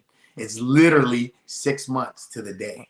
Well, it goes to show you guys created something memorable. I remember getting the chance to see you live. I saw you wrestle live, I think, on 2 occasions, not counting when I was there as an extra. Although I did get to see you get involved in that match with Bret Hart and The Miz. Oh, yeah. where you did a spot that I was terrified watching was I think when Miz had Bret in the sharpshooter and you came off and you gave him the springboard. I don't know if you did a springboard blockbuster or a springboard clothesline. It was something. I did a drop kick, but I had to like turn in the air, like twist so like I don't land on Bret. Yeah, it was like he's the golden goose, man. I can't land on Bret. Yeah, and I saw you going for that in the second. I'm like, he's going for a springboard. Bret's in the sharpshooter right now, and to me, like my heart was pumping. I'm like, I hope this goes off well. And you hit it. Now that I'm a producer, I can really appreciate that aspect. I remember they're like, TJ, we don't think you can do this, and I was like, are you guys like challenging me? I don't understand. Is that what's happening here? I'm like, I promise you, I have enough body control that I can springboard. I have control. I rarely slip on a springboard. I've slipped maybe 5 times in 15 years of actually doing them regularly. I was like, believe me, it'll be no problem. They're like, I don't think so. Now that I'm a producer, now I know how it goes down. They're probably watching it like with like holding their breath, like, oh my God, is he gonna do it? Yeah, no, it was a great moment. I saw that live. I actually saw you and Harry work with the Usos in the opening match on a house show in Montreal. On Halloween. Yes, on Halloween. I told you I have a crazy memory on Halloween. Yeah, I'm right there with you. I'm very much you have a great memory, man. Anytime I've ever talked with you, you have a great memory. Oh, well, thank you. I appreciate it. You're very memorable, but in general, I do, for whatever reason, I was blessed with a good memory. Yeah. But I remember that match with the Usos, and you guys had the best match of the show. And it's not being that night, actually. Oh, yeah. I also remember you did a spot where it was like the Usos went for sort of like a double hip toss on you, and I think you might have like landed it, backflipped, and arm dragged them. Oh yeah. Huge reaction. Like I remember this stuff like it was yesterday. But I also remember that it was a very disappointing house. Like the show didn't draw well. Who knows? Maybe because it was Halloween. Sure. I remember. But I definitely felt that you guys, as the opener, got the best reaction from the crowd. On a show that was headlined, I kind of want to say it was Triple H and Orton in a cage was the headliner, but I really felt like I think it was yeah, I'm pretty sure it was Triple H, Orton in a cage, but I feel like the audience kind of sat on their hands most of that event, other than your match with the Usos, and I don't even feel like the Usos at the time were the Usos like they would become later on with the face paint. My God. It was like the first incarnation of the Usos. Yep. Yeah. I could wrestle those right now. Oh my God. Be a dream. They were awesome, man. I love like the second they got called up. I remember Johnny. A lot of my stories have to do with Johnny, but Johnny, I remember him coming up excitingly to me because it kept switching. What we were doing on that Raw was switching. At one point, it was a non-title match. Myself and Harry against Regal and Kozlov. And we just wrestled Regal and Kozlov on that loop of live events. And originally, it was non-title, and it was them going over, Regal and Kozlov, and we were going to continue this deal with them, which is cool. But then all of a sudden, Johnny's like, hey, so now it's a title match. It's you guys over, and then Usos are going to come out, and they're going to drop you guys, and they're going to debut, and you guys are going with them going forward. And Usos and Tamina. Yeah, and Tamina. And I was like, oh, my God, thank you. Like, it was just so fun to wrestle these younger guys that like want to same thing, man. They wanted to show the world how good they are. They come from a very prestigious wrestling family as well. It was so awesome, man. It was so much fun, and I'll never forget. This is obviously a big sidebar. I'll never forget the first live event we did. Arn Anderson was the producer, and he saw us going over a bunch of stuff. And I was really excited to wrestle these guys, like really, really excited. And I had ideas for days, and we were going over ideas and kind of, I guess, deciphering which ones. You can't use all your ideas in every match. You have to decide which ones are going to make the cut when you finally get to it, what you're making the cut and what you're not. And Arn Anderson came by and he said, hey, I see you guys I understand what your intentions. You're trying to do a lot of really cool things, and you're trying to like bring a lot of life to this tag team division, and that's awesome. But just know it's gonna be a little bit hard. Like, don't go in there and try to have the greatest match we've ever seen, because we're gonna lose it. He's like, you guys are brand new baby faces and you're tag team champions now, and we're still trying to get you guys over. And the Usos are brand new, And he's like, it's very hard and very rare that you have two either, it can be singles too, two singles people or two tag teams that both, they're not over, they're not where we need to get them, and we're trying to push both. He's like, it's gonna be a bit of a process. And so we had the match that day, and we were right for intermission, and Arn pulled us outside, and this is probably May, so it's like still is intermission, but it was sunny out. It was so sunny out. We go outside, and there's intermission, so there's some fans over top on this walkway, and we're kind of kayfabe, and and Arn's like, he looks, he's like, oh, that. He's like, I got over that a long time ago. Don't worry about that. He's like, guys, I was completely wrong. And he went into this. He's like, he just went into what an awesome tag match that was, and he just looks forward to watching it for the rest of the loop. And he didn't put handcuffs on us, but he also then kind of said, like, they're kind of off, and you guys go out there and have these tag title matches and make the people. My goal, dude, and it's been like that always, but especially in that realm, was from Bret's DVD, where he said, like, everybody came to see Hulk Hogan, but they all left saying Hart Foundation versus British Bulldogs was the match of the night. That was when we got the Usos. That was 1,000,000% my goal. A lot of times it'd be like Sheamus versus Cena in the main event, and be a lot of Nexus stuff as lumberjacks and things like that. But my goal, and I'm not saying I was always successful, but my goal was that everybody leaves saying, damn, that was a good show.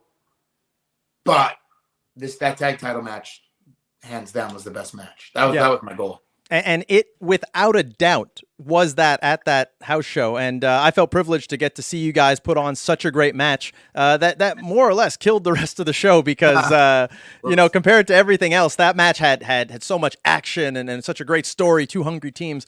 Everyone else kind of looked like they were maybe still a little hungover from the Halloween partying, but, I digress. The other time I got to see you live was you and Cesaro against Ascension.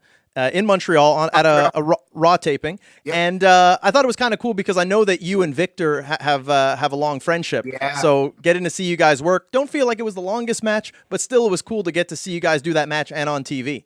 Yeah. And then we had a backstage promo with New Day.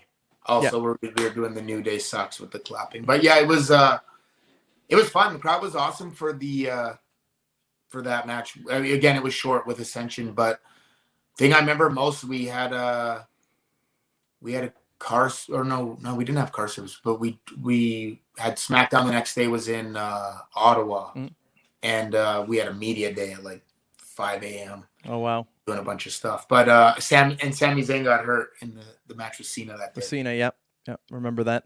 And then I'm trying to think, Montreal's had some crazy ones. Like I wrestled Del Rio in Montreal. Yes. Right after Jerry Lawler's heart attack. Yeah, I was there. I was an extra at that. Yeah, you and I, we had met each other. I remember. Yeah, Del Rio did the promo saying like, "I'm fighting a local guy here, a Canadian." Yeah. I felt Del Rio was a great talent. He was also had some great words of advice for me at that same taping. That's cool. And another thing that I think about is at the time where you were kind of like we talked about, losing to Brodus Clay, that kind of thing. Mm-hmm. I remember that they did this, what I thought could have been a great storyline, could have been something definitely should have been showcased on pay-per-view. But it was you and Daniel Bryan. And you did this promo where he was standing up for Shawn Michaels and you were defending the honor of Bret. Yeah. And, I always looked at you and Daniel Bryan and I felt like as he was going up, all I would be saying, and me and my broadcast partner at the time was like, they should be giving TJ an opportunity. They should be, he's got all the skills of Daniel Bryan and more. And, I like that they gave you guys that little segment and they gave you a match. I always liked when you worked with him, even when you did that match with him on Saturday Morning Slam, where you put him in a ball and rolled him around the ring. That was good fun too. Yeah, we had a lot of fun live event matches, like a lot. I remember wrestling him a bunch on live events, and it just would be so fun because at the time I'm supposed to be a heel, but like exactly to your point, I didn't really have any steam or heat on TV, so we just would do our own thing, and I just would wrestle. We'd wrestle like a wrestling match up front, and the people knew like at some point I'm going to turn on them, I feel like, but they never knew when. Like we would do so many little things, like something, and he gets bumped to the outside and I sit on the ropes and let him in. And then people are like, no, no, no. And then he like comes in. I don't do anything. Then something. And it's like, maybe before that's like a clean break in the corner. And so then like almost try to get my mindset was to try to get the people to drop their guard a little bit. And then I found the turn. And then it just was, we just would have, and there was no set times. It would just be like, until I felt like I got them, that now they're going to bite on the swerve. There was no set time. It's just me and Bryan would just wrestle until like, okay, I think we got him. Let's go. Yeah. And I mean, to me, you guys were probably the two best guys in the company in terms of just, pure wrestlers. I feel you and him, you guys should have had a chance to put on an Iron Man match against each other. Yeah, I wish. Yeah. It's definitely fun to look back at that time in wrestling. We had one we had a 2-segment match on SmackDown that's kind of it may be a little bit of like a for me, for a Tyson Kidd hidden gem that I don't think a lot of people really know about. But if you watch it, it's like I work his leg. There's a lot of cool little psychology things in that match, I think. And Wade Barrett's on commentary, I think. And I don't know. It doesn't, like, a lot of people don't really message me about that match a lot, which is fine. But I think it's better than most people. Well, most people might not even know that it happened. Well, I mean, we can get the word out there. Definitely. I know that I'll check it out because I love the stuff that you guys did. Like I said, even when they had you on Saturday Morning Slam working with him, which when I saw that, back in the days when we had spoilers, when SmackDown was taped on Tuesday, I was like, that's something definitely worth checking out. And you guys. That was in Buffalo.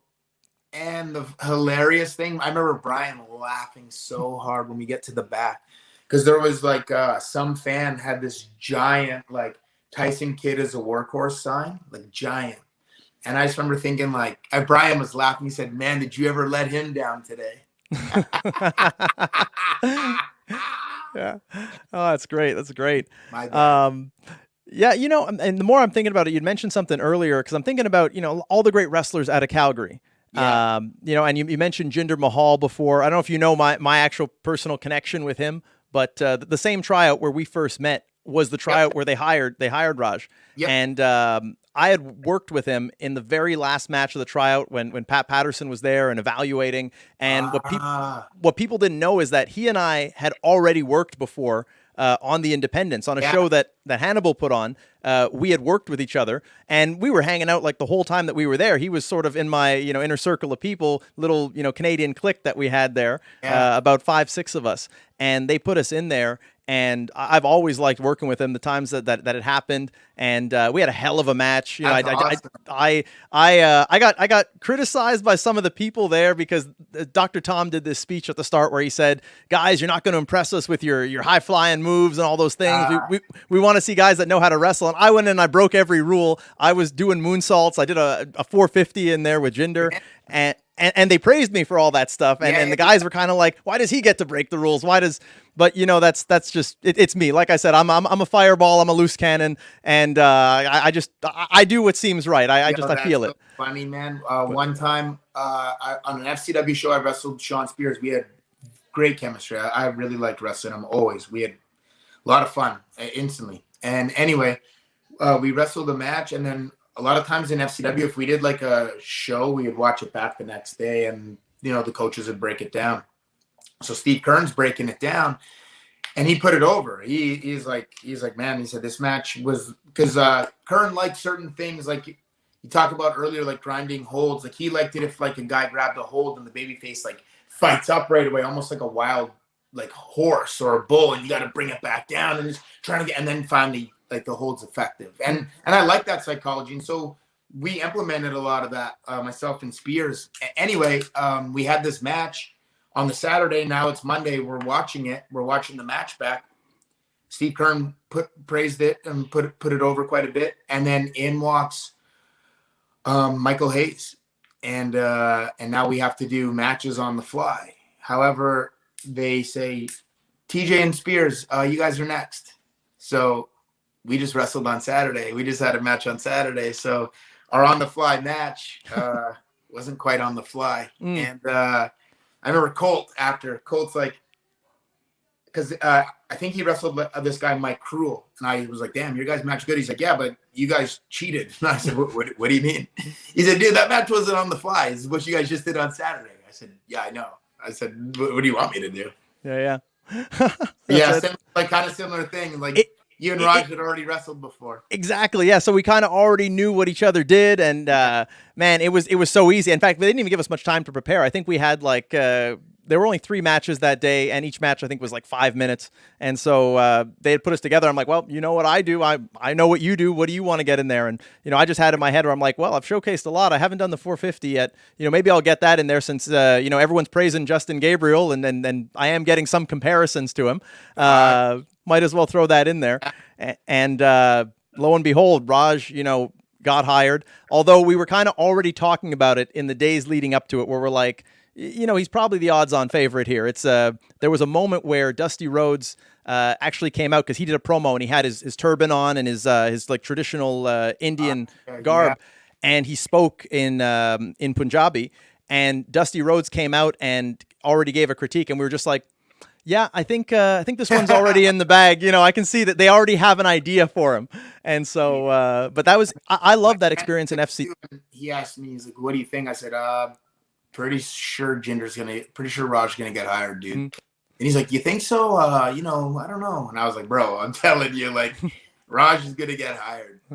No, I remember I was pretty sure too. I mean, as Devin put it, like he said, he's like, I think Raj is getting hired because the Indian market is really big, but also, Raj is really good looking and he looks the part. Like you don't see a lot of Indian people that look like him. So no, and it's funny. Obviously, different ethnicities and stuff definitely help out. They also make it, as we talked about earlier, in terms of getting to America and getting your name out there, to make it it's more difficult than if you are American. But it's so funny. I've had a lot of people, just in conversation, but say things, and of course, Jinder's background helps. There's no doubt about that. But I once said, like, well, I think his world title push is based way more on the shape he got himself into and how hard he worked, more than being of Indian descent. And someone's like, no, just because he's from India or something. And I was like, okay, well, do you remember when he got fired in 2014? He was still of Indian descent then too. Just so you know. You know what he wasn't? He wasn't shredded, and he wasn't as dedicated, and he wasn't in the same shape he was in when he's champion in 2017. Yep. He's still of Indian descent. It's the exact same thing.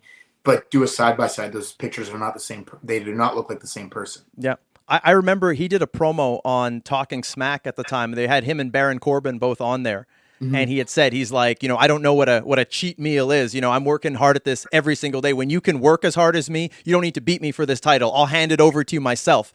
And I thought, to me personally, not one, that was a great promo, but two, those are great words of advice. When people are willing to work hard, like the workhorse who's across from me here in TV land, when people are willing to work hard, it should make everyone step up their game. And, be willing to work just as hard or more, because, you're not entitled to anything if this person is the one doing the hard work, pulling the wagon and making sure that he's at the top of his game and the product looks good.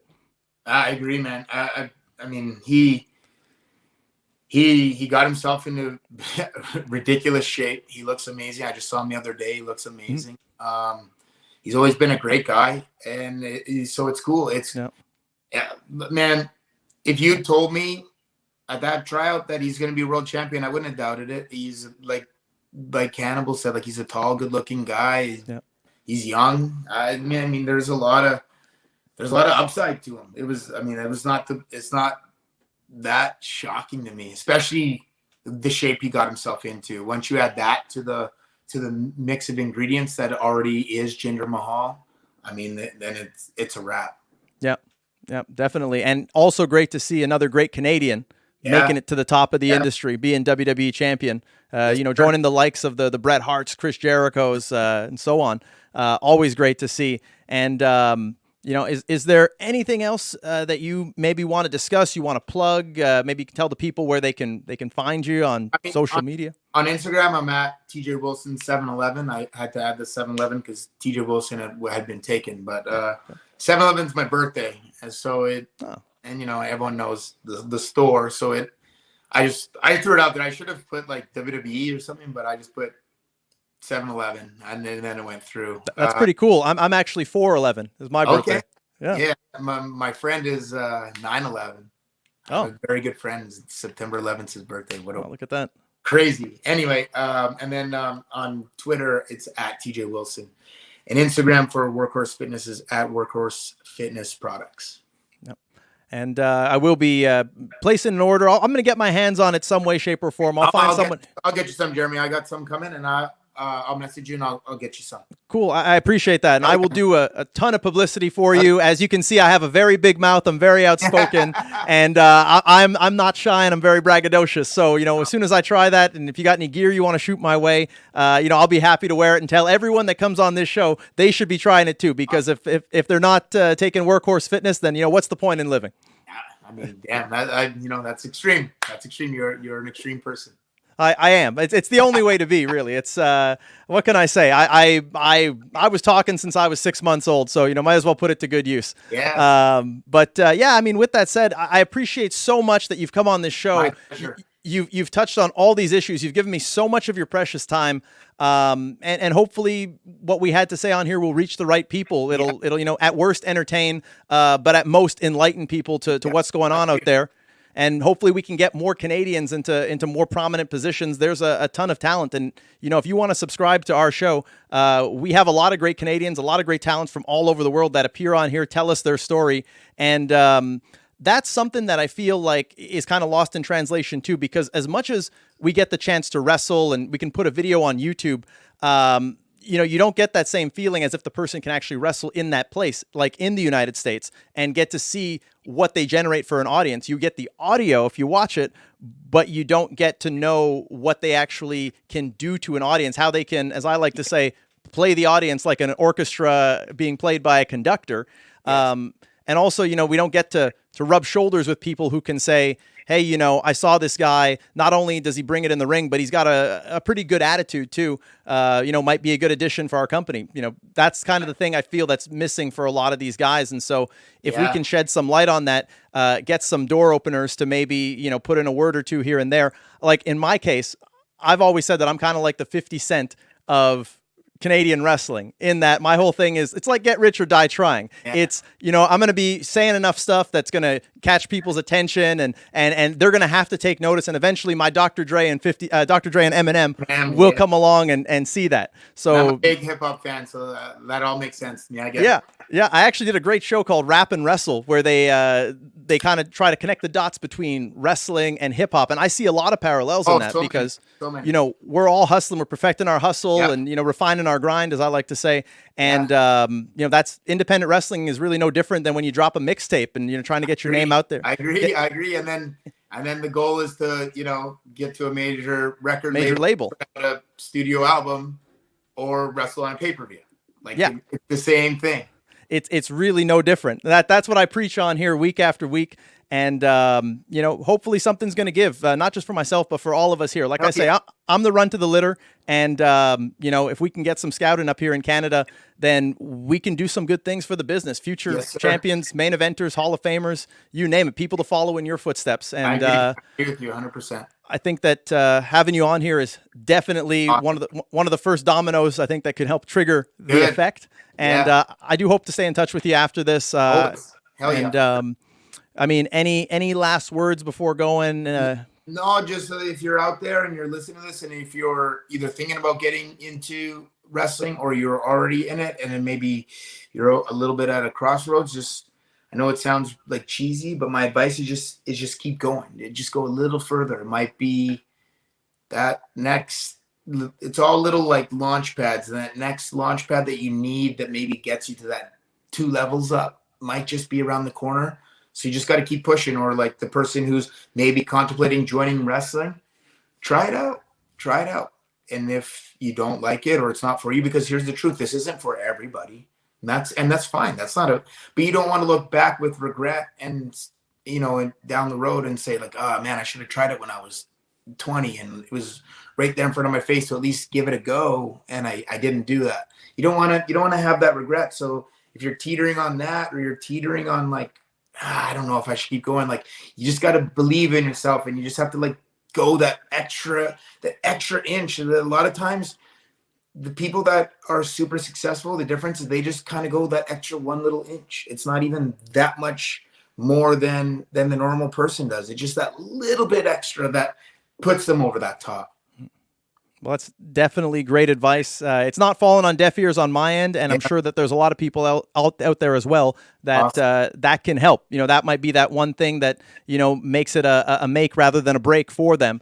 And I personally feel, in reflecting on my own career, I'm not going to stop biting, scratching, and clawing. I love the wrestling business way too much. I wouldn't want to be doing anything else in my life. And so as long as there's breath in these lungs and this heart is beating, this is something that I'm going to go towards. And it's something that I think if you work hard enough at it, anything is possible. Yeah, I completely agree and buy in on that system.